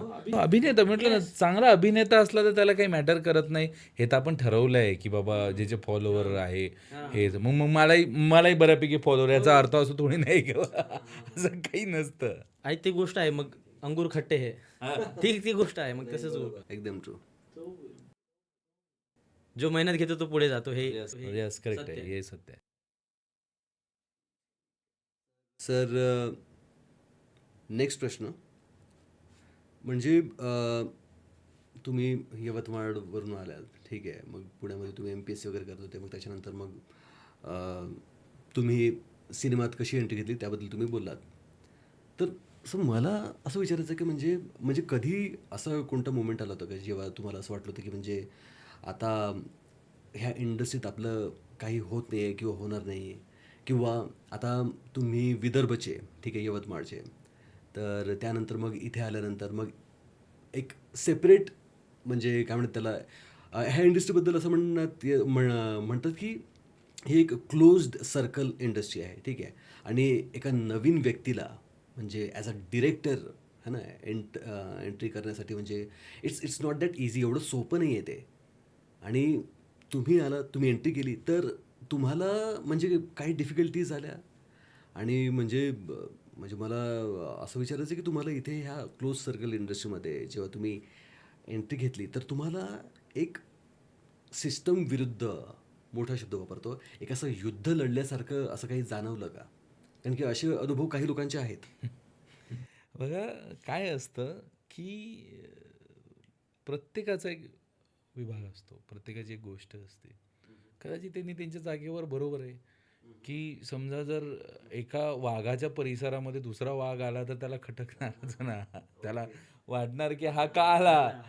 सो हाच तो प्रकार आहे, की मला खूपदा करेक्ट आहे. मला खूपदा असं वाटलं, की यार मी इंडस्ट्रीत का आलो? किंवा खूप गोष्टी असतात. त्याच्या खूप गोष्टी आहेत, की इंडस्ट्री एवढी इझी नाही आहे. त्याला खूप पैलू तुम्ही विचार करा, की आम्ही पैसा, लत्ता गोष्टी सोडून फक्त कलेच्या प्रेमासाठी आम्ही इथे आलो. आम्ही नाही बघत पैसा किती भेटणार आहे, नाही बघत आम्ही काय करतोय. ही खूप कठीण गोष्ट आहे. या जगात 2 प्रकारचेच लोक आहेत. एक पैशासाठी जगतात आणि एक कला किंवा त्याच्या मनासाठी जगतात. आम्ही मनासाठी जगणारे लोक आहेत. पैसे मॅटर नाही करत तुम्हाला. हां, बेसिक पोटा पाण्यासाठी तर पैसे लागतो. ते तर पॉसिबलच नाही ना. आज इलेक्ट्रिसिटीला पैसे लागतातच ना. तुम्ही जे हे घेता. सो पाण्याला पैसे लागतात. सो तर या गोष्टी आहेतच, की बाबा मला तर हे वाटलंच होतं, की नाही यार मी या इंडस्ट्रीत काय करतोय किंवा एवढं चांगलं करून हे माझ्यासोबतच का घडतंय? माझ्याबद्दलच लोकं का बोलतात? एवढं करून हे माझ्याच कामाबद्दल का बोलतात? माझीच का बॅक बिचिंग करतात? मग मला एक गोष्ट लक्षात आली, की नाही, तुला ते कॅपेबल बनवत आहे तिथं जाण्यासाठी. तुला त्या पोझिशनसाठी कॅपेबल बनवत आहे, की तिथं बसल्यानंतर आता काही प्रॉब्लेम आला माझ्यासाठी कॅज्युअल आहे. आता बेसिक आहे माझ्यासाठी. एखादा मोठाही प्रॉब्लेम आला ठीक आहे. मला त्यासाठी तयार केलं. त्यांनी ते तयार करत होतो आणि ही सर्वांची जर्नी असलीच पाहिजे. त्यातून तो गेलाच पाहिजे. आज माझ्यासमोर किती प्रॉब्लेम असतो, मी चिल असतो, ओके असतो, ठीक आहे. कारण धिस इज द पार्ट. आपण कोणाचं जग किंवा हे बदलू शकत नाही. आणि राहिला प्रश्न लॉबीचा, हो, ऑब्व्हियस त्यांना कोणालाही वाटू शकतं ना, की बाबा हा आताही मला या गोष्टीचं वाईट वाटतं, की महाराष्ट्रातच राहून मी महाराष्ट्रीयन आहे ना. मी महाराष्ट्राचा आहे. मी महाराष्ट्रीयन आहे. तर बाहेरून आला आणि हे लॉजिक का मला हे खरंच कळत नाही. महाराष्ट्रात हा बाहेरचा आहे. अरे नाही, आपण महाराष्ट्रात राहतोय. जसा एक पश्चिम महाराष्ट्र आहे, मराठवाडा आहे, तसा विदर्भ आहे. विदर्भातून धनधान्य किंवा खजिने किंवा जे आहे त्या गोष्टी जास्त आहे. आपल्याकडे एंटरटेनमेंट, समुद्रकिनारा आहे. सर्वांनी आपण हे केलं. तर याचा अर्थ असा नाही आहे ना, का बाबा हा बाहेरून आला आणि हा बाहेरून आलेला पोरगा पुढं चाललाय. नाही. पण हे जे लोकं गोष्टी करतात का त्यांची गोष्टच तेवढी असतं. त्यांची समजच तेवढी असतं. पण चांगले लोकं सपोर्ट करणारे होते ना मला. ज्यांनी समजू शकले कला काय असतो, हा कशासाठी आला. म्हणजे कळलं का? मला काय म्हणायचं आहे, की अर्धे लोकं असतातच, पण अर्धे लोकं सपोर्ट करणारे होते, त्यांनी शिकवणारे असतात. त्यांनी शिकवलं, मायनं हात ठेवला पाठीवरती, की नाही तू एक कलाकार चांगला आहे. तो हा सर्वांना प्रॉब्लेम येतात. मला वाटतं या गोष्टीकडे आपण दुर्लक्ष न देता आपण आपले कामं करत राहा इमानदारीने, मेहनत करत राहा जिद्दीने. आज मी भलेही महाराष्ट्राचा आहे. माझे चित्रपट पूर्ण महाराष्ट्र बघतो. तर मग याच्यात काही हे गोष्ट नाही आहे. मला वाटतं की नवीन पोरं कोणाला येईल तर मला त्यांना एकच हा सजेशन आहे, की या गोष्टीला बिलकुल माइंड करू नका. तुम्ही तुमचे कामं गोष्टी करत राहा आणि पुढं चालत राहा. बरोबर सर. आता तुम्ही बोलले की म्हणजे तुमचे चित्रपट पूर्ण महाराष्ट्र बघतो. पण घबाडकुंड तुम्ही वर्ल्ड वाईड रिलीज करताय, तर घबाडकुंड पूर्ण वर्ल्ड बघणार आहे. किती मोठी गोष्ट आहे ना, बघा ना, की बरं माझे फिल्म कुठे चालतात? पश्चिम महाराष्ट्रात जास्त, मुंबईने जास्त धरून ठेवला फिल्म, अल्याड पल्याड, पुण्याने जास्त धरून ठेवला, विदर्भात चाललाच. पण हे कसं ना, ही मजा आहे, सर्व ॲक्सेप्ट करतात. त्याने समजण्याला थोडा वेळ लागेल ना. एखाद्या समुद्राला नदी मिळतं तर त्यानंतर थोडा वेळ लागेल, पण त्यांनाही समजत आहे आता सर्वांना गोष्ट. ही चांगली गोष्ट आहे. त्यांनाही कळायला लागलं की नाही, नाही आपण आता एकच, आपण सर्व एकच आहोत. त्यांनी हे सर्व शेती करायला आलं तर मी सांगणार शेतीला मदत करणार सर्वांना. बरोबर सर. साहिल, तुला तुझ्या घरच्यांनी सपोर्ट केला म्हणजे तुझ्या ह्या जर्नीमध्ये, आणि म्हणजे तू खूप चांगलं करतोयस, ठीक आहे. पण तरी म्हणजे मला तुला असं एक विचारायचं आहे की त्यांना पण काही चिंता वगैरे असेलच है ना, की म्हणजे काय होईल, जरी त्यांनी सपोर्ट केला असेल तरी ठीक आहे. तर मला तुला असं विचारायचं आहे की तो असा नेमका कोणता क्षण होता, एखादा फोन कॉल किंवा काही, किंवा एखादा टेक्स्ट मेसेज तुझ्या घरच्यांकडनं, म्हणजे ज्याने म्हणजे तुझं माइंडसेट आणि म्हणजे सगळंच बदलून टाकलं, की म्हणजे नाही आता म्हणजे घरचे एकदम फुल सपोर्टमध्ये आहेत, ठीक आहे. कंटिन्युएशन टू दॅट, ते झाल्यानंतर जेव्हा तू तुझ्या पहिल्या चित्रपटाच्या सेटवर पाऊल ठेवलं, तेव्हा स्वतःचे पाय जमिनीवर ठेवण्यासाठी हां अहिरीमधून आलेला कोणता एक असा विचार, बहुतेक तो घरच्यांकडनं आलेला तो फोन किंवा कुठला काही टेक्स्ट मेसेज, बहिणीकडनं टेक्स्ट मेसेज वगैरे, तर असा कोणता तो थॉट तू घेऊन तुझ्या पहिल्या चित्रपटाच्या सेटवरती तू पाऊल ठेवलं होतं, त्याबद्दल काही सांगू शकतो का? नक्कीच. म्हणजे घरच्यांचा सपोर्ट म्हणण्यापेक्षा घरच्यांचा सपोर्ट तर होताच. म्हणजे पण असं नाही की बा जा तू कर, असं कधी त्यांनी शब्दात बोलले नाही. आजही नाही बोलले, की असे आजही झालेलं नाही आहे. बट ती एक गोष्ट आहे ना, की आपण जे या क्षेत्रात आहोत ॲज अ कलाकार म्हणून आलो किंवा ट्राय करा, सुरुवातीला कोण सांगतं आपल्या घरी की मी आलो आहे म्हणून आणि मी फिल्म इंडस्ट्रीमध्ये काम करणार, मला ॲक्टर पण नाही सांगत आपण. तर मी पण सांगितलं नाही. मी पुण्यात आलो हे त्यांना माहिती नाही की मी आलो आहे, हे तर ते म्हणजे एज्युकेशनल पर्पज वगैरे साठी सुरू आहे त्याचं वगैरे असं होतं. पण त्यांना हे नव्हतं माहिती की मी आलो आहे आणि याच्यात काम करतो आहे किंवा वगैरे. पण जेव्हा मी पहिली गोष्ट तर हे की मलासुद्धा नव्हतं माहिती की या क्षेत्रात आहे काय, कसं पुढे जायचं, आपला होणार की नाही होणार. पण एक गट फिलिंग असते ना, एक कुठं ना कुठं आपल्याला माहिती असते की आपण कशात चांगले आहोत. आणि कुठं ना कुठं आपल्याला स्वतःवर एक विश्वास असतं. जेव्हा मला ते आलं आणि मला वाटलं की नाही, इवन म्हणजे याचा एक पर्सनल गोष्ट आहे. म्हणजे मला असं वाटते की अभिनय काय करावा, मला हा जो वाटलं, कधी वाटलं, त्याच्या मागचं कारण म्हणजे असं की मी गो विथ द फ्लोवाला आहे, की मला जे वाटलं आयुष्यात, जे आलं ते करायचं. आता खेळत आहो, खेळ, चला स्पोर्ट्स सुरू आहे, स्पोर्ट्स खेळा, हे करा, ते करा, अभ्यास करा. आणि असं नाही की अभ्यासात हुशार नव्हतो, अभ्यास करायला लागलो की मग चांगला करायचो. पण कधीही मला ना तो फील नव्हता आला. जेव्हा मी पहिल्यांदा ॲक्टिंगच्या क्लासला बसलो किंवा मग जेव्हा मला शिकवण्यात आलं, तेव्हा मला ना आतून वाटलं सर की मी खरंच काहीतरी शिकतोय. मला हा फील कधीच नव्हता आला. मला इंटरेस्टच नव्हता. म्हणजे बसायचो, करायचो, एक्झाम झाली की अभ्यास करायचा आणि पेपर द्यायचा आणि पास व्हायचं, हे होतं. पण ते फील होतं ना, तो फील एक्सपिरियन्स केला मी, की मी ॲक्टिंगमध्ये आणि मी खूप इंटरेस्टिंगली असं ऐकायचो, काय चाललंय, आणि मला डाऊट्स यायचे. डाऊट्स पडायचे की हे असं केलं तर का? हे का नाही? आणि मग मी रिलेट करायचो की क्लासमध्ये असताना ना, आपण बॅक बेंचमध्ये बसायचो आणि टीचर शिवाय आपले सर मॅडम शिकवायचे आहेत आणि एखादी कोणतरी असायचा जो हात वर करायचं, मॅम असं, आणि आपल्याला वाटायचं की हा याला काय उठतं मधा जाऊ दे ना, होऊ दे ना लेक्चर, उगं हा प्रश्न विचारला आपल्याला प्रश्न पडतील आणि आपल्याला प्रश्न विचारण्यात येतील. पण इथे बसल्यावर ना मला ते डाऊट्स होते आणि मी तो स्कॉलर स्टुडंट टाईप. मग मी रिलेट करा, यार ते चुकीचे नव्हते, त्यांचा तो पार्ट ऑफ इंटरेस्ट होता, जसा माझा हा पार्ट ऑफ इंटरेस्ट आहे. आणि मला नव्हतं, मला माहीत पण नाही पडलं की मी कधी कधी कधी या प्रोसेसमध्ये इन झालो आणि ऑटोमॅटिकली मी एन्जॉय करायला लागलो, हा प्रवास जगायला लागलो आणि मला मजा यायला लागली. मग कुठेतरी पुढे जाऊन मला कॉन्फिडन्स आला स्वतःवर की नाही, आपण करू शकतो. आणि जेव्हा मी स्वतःला कॅमेरापुढे ठेवला किंवा मग करून बघितलं आणि मग मला तो कॉन्फिडन्स आला, त्याच्यानंतर पहिलाच व्हिडिओ पडलं. पहिला व्हिडिओ पडल्यानंतर तो एक एका प्रकारे चांगल्या प्रकारे लोकांनी प्रतिसाद दिला आणि लोकांना पण वाटलं की नाही यार, म्हणजे घरच्यांकडनं असेल किंवा बाकीच्या घरच्यांकडनं नाही, पण बाकीच्यांचा आजूबाजू असेल किंवा ताई असेल किंवा त्यांच्याकडनं आला की यार नाही, तू इसके लिए बना है, है ना, ये तेरे में है. आणि मग मला पण वाटलं की यार नाही, मजा आहे. पण घरच्यांचं असं चल कर, कारण की काळजीपोटी का ना असो, त्यांना एक चिंता असते आपली की केलं पाहिजे आणि सगळ्यांचा सेम की सर मी पण इथे आलो आणि तेच एक प्रश्न होता की घरचे काहीतरी यायचे आणि त्याच्यातच जुगाड म्हणजे ॲडजस्टमेंट करून रूमचं भाडा हे असेल ते असेल. पण नंतर जेव्हा घरच्यांना पण विश्वास बसला की हा काही आपली ऐकणार नाही आहे, कारण की मी मी म्हटलं की मला करायचं आहे, मला एक ट्राय देऊन बघायचं आहे, मी करीन जॉब वगैरे जर मला जमला नाही तर पण मी ट्राय देऊन बघतो. आणि मग त्यांना पण वाटलं आणि त्यांनी काही बोलले नाही. आणि पर्सनली जर बोलायला गेलं तर माझे पॅरेंट्स ना एक तसे पॅरेंट्स होते ज्यांनी सपोर्ट केला. कशाप्रकारे की नाही पण नाही म्हटले, करू नको हे पण नाही बोलले. त्यांनी शांततेत बघितलं की हा करू शकतो का, एक एक चान्स दिला.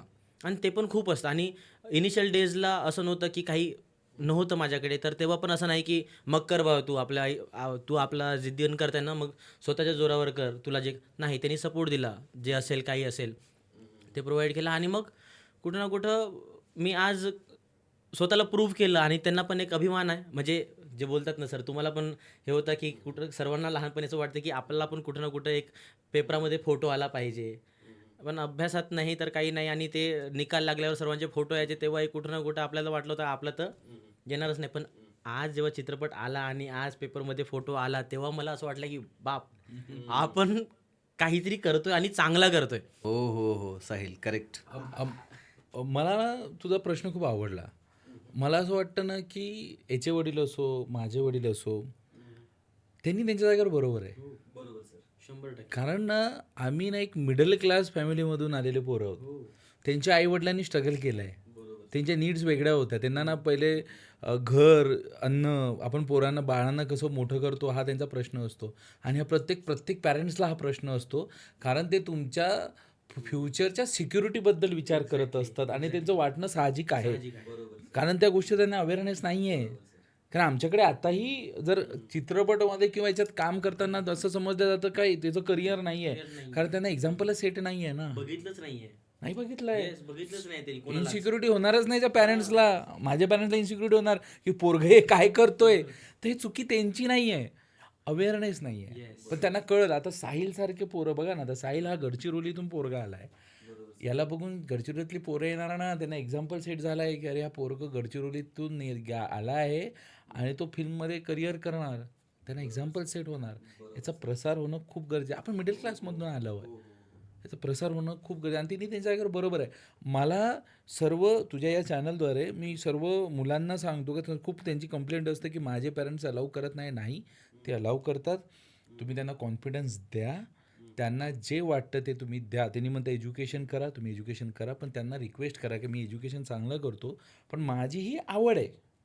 ॲक्टिंग हा माझा आवड आहे. मला चान्स द्या यामध्ये तुम्ही. जर मी नाही करू शकलो, मला 1-2 वर्ष द्या. जसं आपण क्रिकेट खेळतो, बॅडमिंटन खेळतो, त्यात वेळ घालवतो, तर तुम्ही ॲक्टिंगमध्ये काढा. कारण हा कला आहे. बरोबर आहे. तर तुम्ही त्यांना सांगा की मी 3च तास करतो, मला चान्स द्या, मला शिकू द्या. मग जर मी माझ्या मनासारखं नाही झालं तर मी कदाचित तुमची फील्ड चूज करून घेईल, जे तुम्ही मला सांगताय, जे मी करत आहो ऑलरेडी. जे जर मी माझ्या फील्डनुसार झालो तर मग तुम्ही माझी फील्ड चूज करा. जे मला आवडत होतं ते मी केलं. असं केलं पाहिजे. तर साहिल, मी म्हणजे तुला याच्या आधी पण बोललेलो आहे आणि आज परत ह्या पॉडकास्टमध्ये ही गोष्ट बोलतो आहे. आणि त्याच्यानंतर एक प्रश्न पण मी तुला विचारणार आहे. तर साहिल, तू एक मोठं सोर्स ऑफ इन्स्पिरेशन आहेस. म्हणजे एका लहान गावातून येऊन प्रीतम सर सारख्या डायरेक्टरसोबत आणि महत्त्वाचं म्हणजे घबाडकुंडसारख्या मल्टी स्टारर बिग बजेट मूवीमध्ये काम केलं आहेस तू. लाखो लोकांनी पाहिलेलं स्वप्न तू जगतोयस. तर माझा प्रश्न तुला असा आहे की जर तुला तुझ्या गावातील किंवा पूर्ण महाराष्ट्रातील एखादा लहान मुलगा किंवा मुलगी ही मुलाखत पाहत असेल, तर त्यांना तुला म्हणजे असा काय संदेश द्यायचा, तू त्यांना असं काय बोलू इच्छितो की त्यांनी त्यांच्या स्वप्नासाठी स्वप्न पूर्ण करण्यासाठी त्यांनी काय केलं पाहिजे? ओके. तर पहिली गोष्ट तर हे की घबाडकुंडसारख्या एवढ्या मोठ्या चित्रपटाचा भाग होणंच माझ्यासाठी खूप मोठी गोष्ट आहे. आणि आय एम ग्रेटफुल. आणि त्यासाठी मी खूप मेहनत घेतली आहे. म्हणजे आज ह्या चित्रपटाचा भाग आहे कारण की मी मेहनत घेतली. तर मेहनतीला पर्याय नाही, ते घ्यावीच लागेल. आणि एखादी मोठ्या पडद्यावर येणं, प्रसिद्धी मिळवणं. जर असं कोणाला वाटत असेल तर या क्षेत्रात येऊ नये. ओके. संघर्ष करत राहणे, स्वतःवर विश्वास ठेवणे आणि आपल्या अपयशातून शिकून काहीतरी पुढे करायचं आहे आणि स्वतःला सतत सांगत राहावं लागतं की मी हे करून दाखवणार आहे. आणि मग जर तुम्हाला खरंच असं वाटतंय की मी हे करू शकतो आणि मला करायचंच आहे, तर माझा पर्सनल एक्सपिरियन्स असं वाटतं की मी खूप टाईम वेस्ट केला. इन द सेन्स मला असं वाटलं की मी बोलू शकलो नाही घरच्यांना की मला करायचं आहे म्हणून. ओके. तर जर खरंच तुम्हाला वाटते की तुमच्यात ही गोष्ट आहे, तर पहिली गोष्ट हे की तुम्ही तुमच्या घरच्यांना बोला. कारण की तो वेळ जो आज चाललाय तो परत येणार नाही.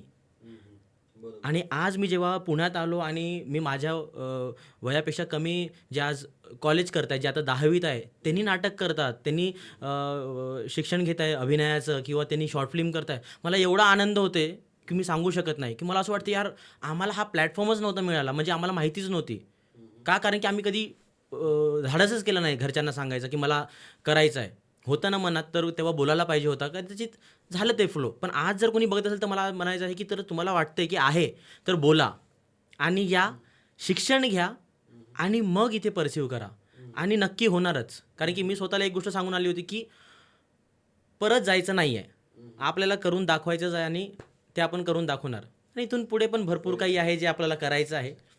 म्हणजे तुला म्हणायचं की स्ट्रॉंग विल पॉवर असणं स्ट्रॉंग विल गरजेचं आहे. पॉवर. Yes, exactly. आणि ॲट द सेम टाईम म्हणजे मी तुला ओळखतो तर म्हणजे तू मी तुला असं सोशल मीडियावरती असं खूप जास्त ॲक्टिव्ह राहताना पाहिलं नाही. तू तुझे स्वतःचे फोटोज पण असे खूप जास्त अपलोड करत नाहीस. म्हणजे आता ऑफकोर्स घबाडकुड येते तर तू थोडासा ॲक्टिव्ह झालेला आहेस. तर म्हणजे ते सोशल मीडियावरती इंस्टाग्रामवरती ते अननेसेसरी शोशाबाजी ते मी तुला करताना कधीच पाहिलं नाही. आणि म्हणजे हे आपल्या प्रिव्हियस चर्चेमधून तुम्हाला सांगितलं होतंस की म्हणजे तू हे इंस्टाग्रामवरती हे सोशल मीडियावरती इतकं ॲक्टिव्ह राहण्यापेक्षा तुला तुझ्या क्राफ्टवरती काम करायला आवडतं आहे. तर मला असं वाटतं तो एखादा पॉईंट, तो एखादा मुद्दा तुझ्यानं सुटला आहे, तो मी कवर करतो आहे. तर त्या डायरेक्शनमध्ये तुला आणखी काही बोलायचं आहे? At the same time additional प्रश्न मी विचारतो. स्वतःच्या आर्ट अँड क्राफ्टवरती सतत काम करत राहायचं हा एक मुद्दा आहे आणि ॲट द सेम टाईम तू सरांच्या अकॅडमीमध्ये तू शिकवतोयस पण. तर ॲडिशनल प्रश्न असा आहे की तुझ्या शिकवण्याची काय पद्धत आहे है ना, तुझी शैली काय आहे, कसा तू शिकवतोयस आणि ॲट द सेम टाईम तुझी स्वतःची ॲक्टिंगसाठी काय अप्रोच आहे किंवा त्याच्यामध्ये तू म्हणजे काय शैली आहे, काय मेथड वगैरे काय आहे? हा प्रश्न सरांना पण मी नंतर विचारेल, पण सध्या तुला विचारतोय. आता खरं बोलले तुम्ही की मला ना या जगात राहायला आवडतं. मला मजा येते. म्हणजे प्रत्येक कॅरेक्टर जगायला किंवा मी म्हणतो न्यूजपेपर वाचा ना. रोज काही ना काही नवीन बातमी आहे. रोज नवीन काहीतरी कॅरेक्टर आहेत. त्याला समजायचा प्रयत्न करा. तिथून काहीतरी शिका. स्वतःचा क्राफ्ट काहीतरी डेव्हलप करा आणि मला आवडतं म्हणून मी करतोय आणि त्याची मजा वेगळी आहे. आणि हे केलं पाहिजे. म्हणजे अभिनय करायचा असेल आणि काहीतरी कलाकार बनायचं असेल आणि स्वतःला काहीतरी प्रूव्ह करायचं असेल तर हे करणं गरजेचं आहे. याच्याशिवाय होणार नाही. कारण की तुम्हाला फक्त आणि खूप लोकांना वाटतं की कलाकार आहोत, मी खूप चांगला अभिनय करतो. सगळेच करतात. माझं स्वतःचं पर्सनली असं मानणं आहे की या जगात कोणीच नाही ज्याला अभिनय येत नाही. इवन जे पशुप्राणी आहेत त्यांनासुद्धा अभिनय येतं. म्हणजे हां, ही गोष्ट आहे. म्हणजे आपण लहानपणापासून प्रत्येक ठिकाणी आपण आपल्या आई-वडिलांसमोर काहीतरी वेगळे आहोत, आपल्या मित्रांसोबत काहीतरी वेगळे आहोत, आपण आपल्या जवळच्या मित्रांसोबत काहीतरी वेगळे, आपल्या मैत्रिणीसोबत काहीतरी वेगळे आहोत. म्हणजे आपण कुठे ना कुठे एक वेगवेगळं पात्र प्ले करत आलो आहेत. राईट? पण याची शिकण्याची गरज आहे. शिकलं पाहिजे, समजलं पाहिजे काय? का? कारण की तुम्ही जेव्हा फिल्मचा पार्ट होतं, तेव्हा फक्त तुम्हाला एकदा परफॉर्म करून जायचं नाही आहे. तर भरपूर टेक्निकॅलिटीज आहे. तुमच्यासोबत कंप्लीट टीम काम करत आहे.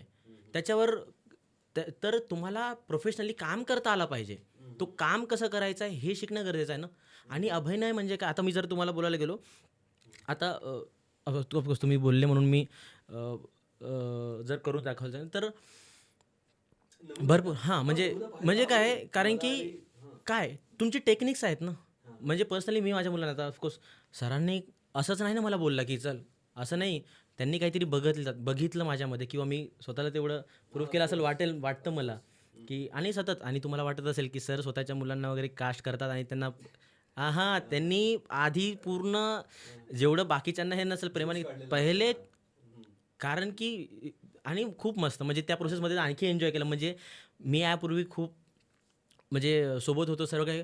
बट ॲज अन ॲक्टर आणि डिरेक्टर म्हणून जो आमचा होता, मी अक्षरशः सरांना मग if you know sir me phone केलं होतं तुम्हाला आणि मी खूप जास्त इमोशनल होतो. कारण की ती ट्रीटमेंट आहे ना सरांची ॲज अन ॲक्टर म्हणून ॲक्टरला, सर फुल फ्रीडम देतात.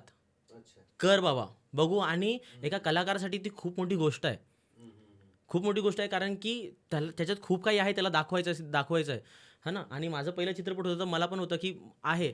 मला देतील की नाही देतील किंवा मला असं बांधून ती खूप बट सरांनी कर आणि मग तेव्हा जो मी करू शकलो आणि आज लोकांना आवडते किंवा मला येते तर मला ती चांगली गोष्ट वाटते.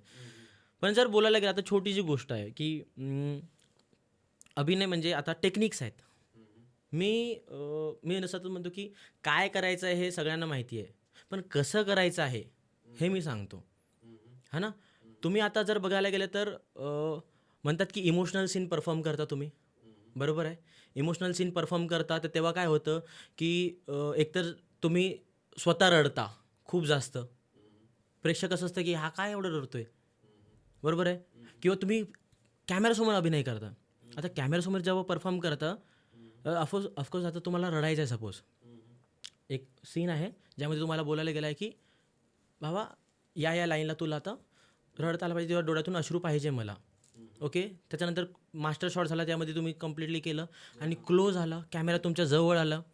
50 लोक कॅमेऱ्याच्या मागे उभे आहेत ते तुम्हाला सतत बघताय तुम्ही कॉन्शियस होता. बरेच लोक म्हणतात की मी माझं पास्ट आठवतो माझी गर्लफ्रेंड सोडून दिलेलं माझे बाबा वारलेले हे. पण मला असं वाटतं की तो पार्ट आणि हा पार्ट कम्प्लिटली वेगळा आहे. जर इथे माझ्यासोबत काहीतरी घडलं आहे आणि मी त्याच्या बॅकग्राऊंडसाठी मी माझ्या आई वडिलांना मारतोय आणि त्याचं काहीतरी तो त्याचे एक्सप्रेशन त्याचं इमोशन इथे झालं आणि कॅमेरा खूप हुशार त्याला बारीक बारीक गोष्ट असं दिसतात. Basically live in the Yes. Movement म्हणायचं तुला. Yes, त्या exactly. मोमेंटमध्ये म्हणजे And- तुमच्या पर्सनल इमोशन्सला तुम्ही यूज करू नका.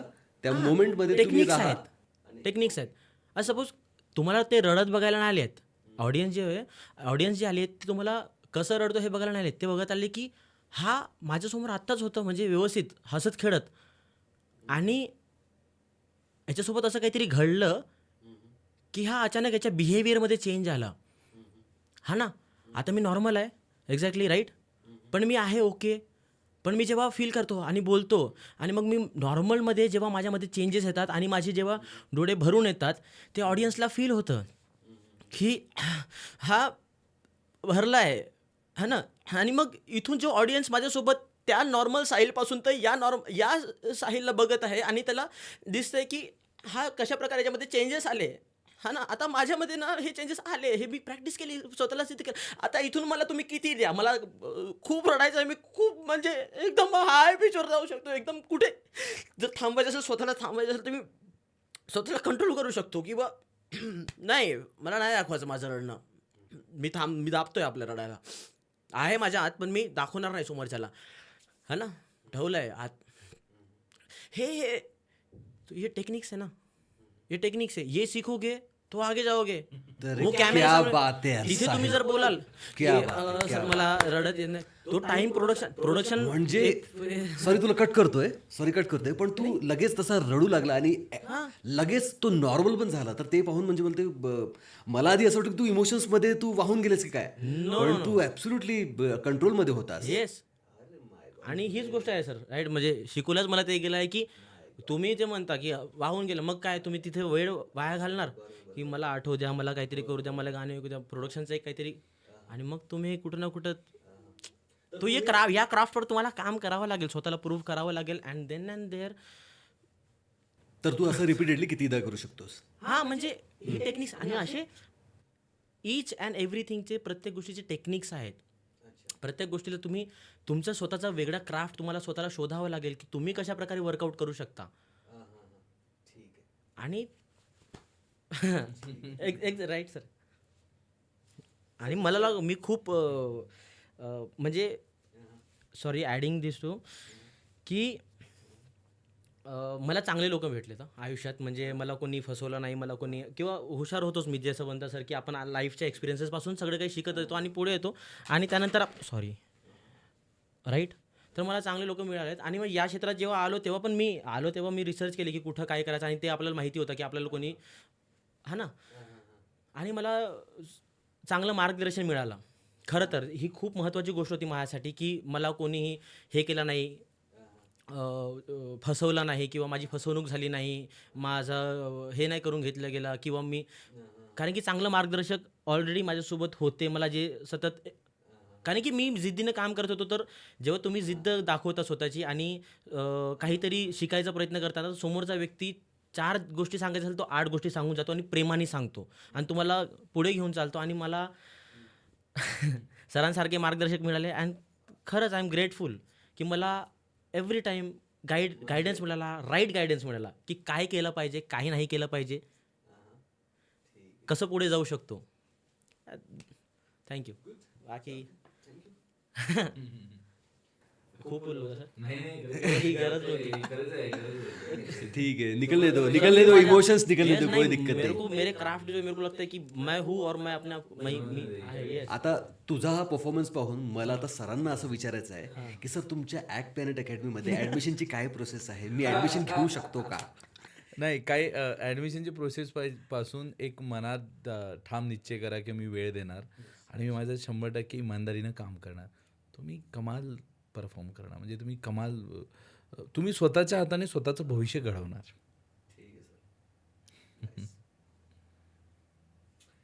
माझा एक नेक्स्ट प्रश्न जो आहे तो आपल्या विदर्भ संदर्भात आहे. तर जसं सर मुंबई आणि पुणे सिनेमा हब आहेत, तर तसं काही प्लॅनिंग तुमची आहे का, म्हणजे विदर्भासाठी, नागपूरसाठी वगैरे, की कुठे आपण तिकडे पण असं काही पॅरलल विदर्भाच्या कलाकारांसाठी अशी काही तिथे इंडस्ट्री तिथे करणार आहोत का, किंवा तिकडच्या लोकांना घेऊन काही असे प्रोजेक्ट्स वगैरे? हो, हो. मी ज्या भागात राहिलो त्या गोष्टी तिथं पोचू शकलं नाही याची खंत मला आताही आहे की का आपल्याकडे फिल्म बघत नाही, आपल्या इकडचे लोकांकडे का फिल्म बनत नाही. बनतात पण त्या कदाचित आपण टेक्निकली वीक असलो, आपल्याकडे एज्युकेशन नाही आहे त्या गोष्टीचा, त्यामुळे असू शकतं. म्हणजे आता इथल्या म्हणजे या भागातील म्हणजे जे मुंबई पुणे किंवा जे लवकर सोर्स अवेलेबल होतात त्या भागात त्यांना जवळ पडतं ट्रॅव्हल करायला, राहायला. एक पोरगंही जर इथलं करिअर करतोय तर तिथेच नशीब ते चांगलं, मी त्याला चांगलं नशीबच म्हणणार. कदाचित माझा मुलगा जन्माला आला, तो पण चांगला नशीबच घेऊन येणार, तो त्याला इथं गोष्टी मिळणार. या नशिबाच्या गोष्टी असतात. पण मग मला वाटतं ना की तिच्या पोरांचं तसं व्हायला पाहिजे ना. तिच्या तिथे त्यानं तिथेच केलं पाहिजे, त्यानं त्याच्या करिअरवर कॉन्सन्ट्रेशन केलं पाहिजे, ना की माझ्याकडे 8,000 रुपये आहे, मी रेंटला किती देऊ आणि कपडे कुठले घालू. तर मला वाटतं मी तिथं एज्युकेशनचा प्रसार करल. म्हणूनच माझं चाललं आहे का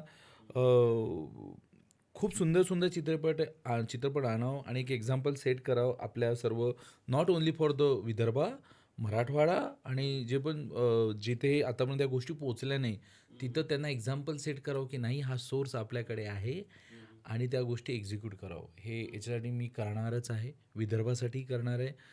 लवकरात लवकर काही एज्युकेशन किंवा नवीन सिस्टीम चालू करू शकतो का, तिथेही प्रयत्नशील मी आहे. लवकरच ते पण चळवळ मधात मी पेज पण चालू केला होता एक विदर्भ कट्टा म्हणून, पण काही कारणास्तव त्या पण माझ्या आहे, ते गोष्ट माझ्या माइंडमध्ये आहे की सर्व लोकांना एकत्र करायचं, एक्झिक्यूट करायचं, त्यात मराठवाडा सर्वच भाग आपण करूया, हे करणार. Okay, nice. मग ॲक्ट प्लॅनेटची एखादी ब्रांच नागपूर किंवा विदर्भात कुठे असं काही, म्हणजे तसं काही प्लॅनिंग? हो, नक्कीच. पुढं आपण चाललं आहे की प्रत्येक भागात आपण टाकूयात.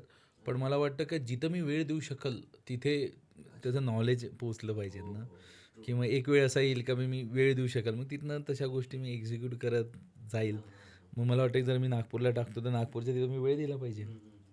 कारण आपला मोटो पैसे कमवणं नाही, आपलं मोटो आहे की त्याचा प्रसार करणे, तोपर्यंत एज्युकेशन देणे.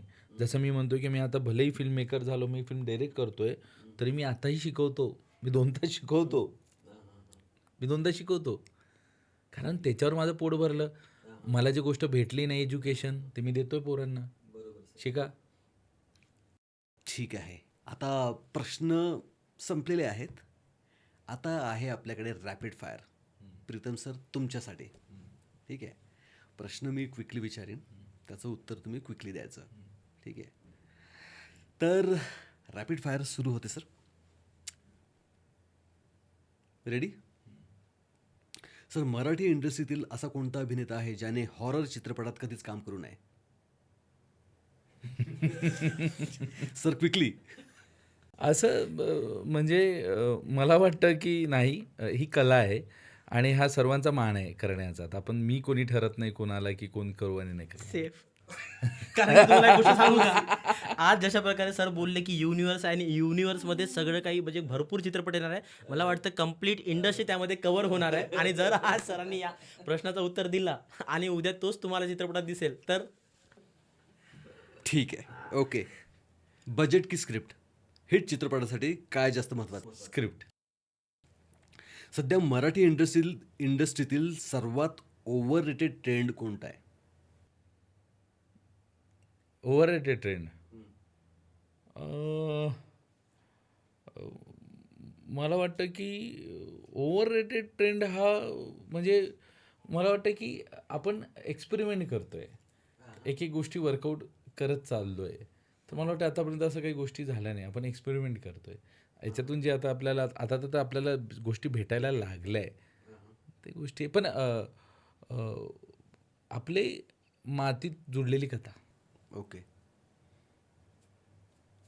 सर, तुमच्या येणाऱ्या प्रोजेक्ट्समध्ये कौटुंबिक असा ड्रॅमॅटिक सिनेमा वगैरे असं काही आहे का लाईनअपमध्ये? हो आहे ना, म्हणजे काय. ओके. नेक्स्ट प्रश्न आहे सर, जर तुम्हाला तुमच्या हॉरर युनिव्हर्समध्ये एका बॉलिवूड अभिनेत्याला कास्ट करायचं असेल तर ते कोण असतील?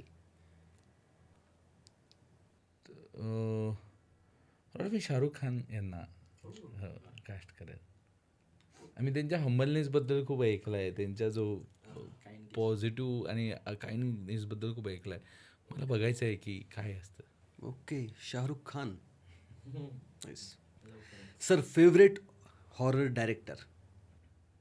मी म्हटलं ना, मला हॉरर फिल्म आवडतच नाही, म्हणजे मी बघितलंच नाही, तो हा प्रश्नच नाही.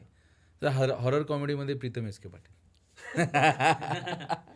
ठीक आहे, ठीक आहे. सर, मग फेवरेट हॉरर मूवी? मला हॉलिवूडचा एक व्हॅन हेल्सिंग नावाचा फिल्म होता, तो मला आवडतो. म्हणजे तो छान फिल्म आहे, एक माझं फेवरेट फिल्म आहे व्हॅन हेल्सिंग. मस्त फिल्म, बघा म्हणजे सर्वांनी बघा हा फिल्म, बघण्यालायक आहे. महत्त्वाचा प्रश्न. सर, हिंदीमध्ये डेब्यू करणार आहात का आणि कधी? हो, की मला सर्वांना आपल्या महाराष्ट्राच्या मातीत काय दळलं आहे हे पूर्ण भारताला दाखवायचं आहे. तर हिंदी त्यासाठी करायचं आहे. तर मित्रांनो, 19 जूनला आतापर्यंतचा मराठी सिनेमातला सगळ्यात मोठा मराठी हॉरर सिनेमा घबाडकुंड, जो की मराठी सिनेमातलं पहिलं हॉरर युनिव्हर्स पण आहे, रिलीज होतोय. तर तो पाहायला विसरू नका. आणि the final cut raw and unfiltered ह्या चॅनलला फॉलो आणि सबस्क्राईब करायला विसरू नका. थँक्यू.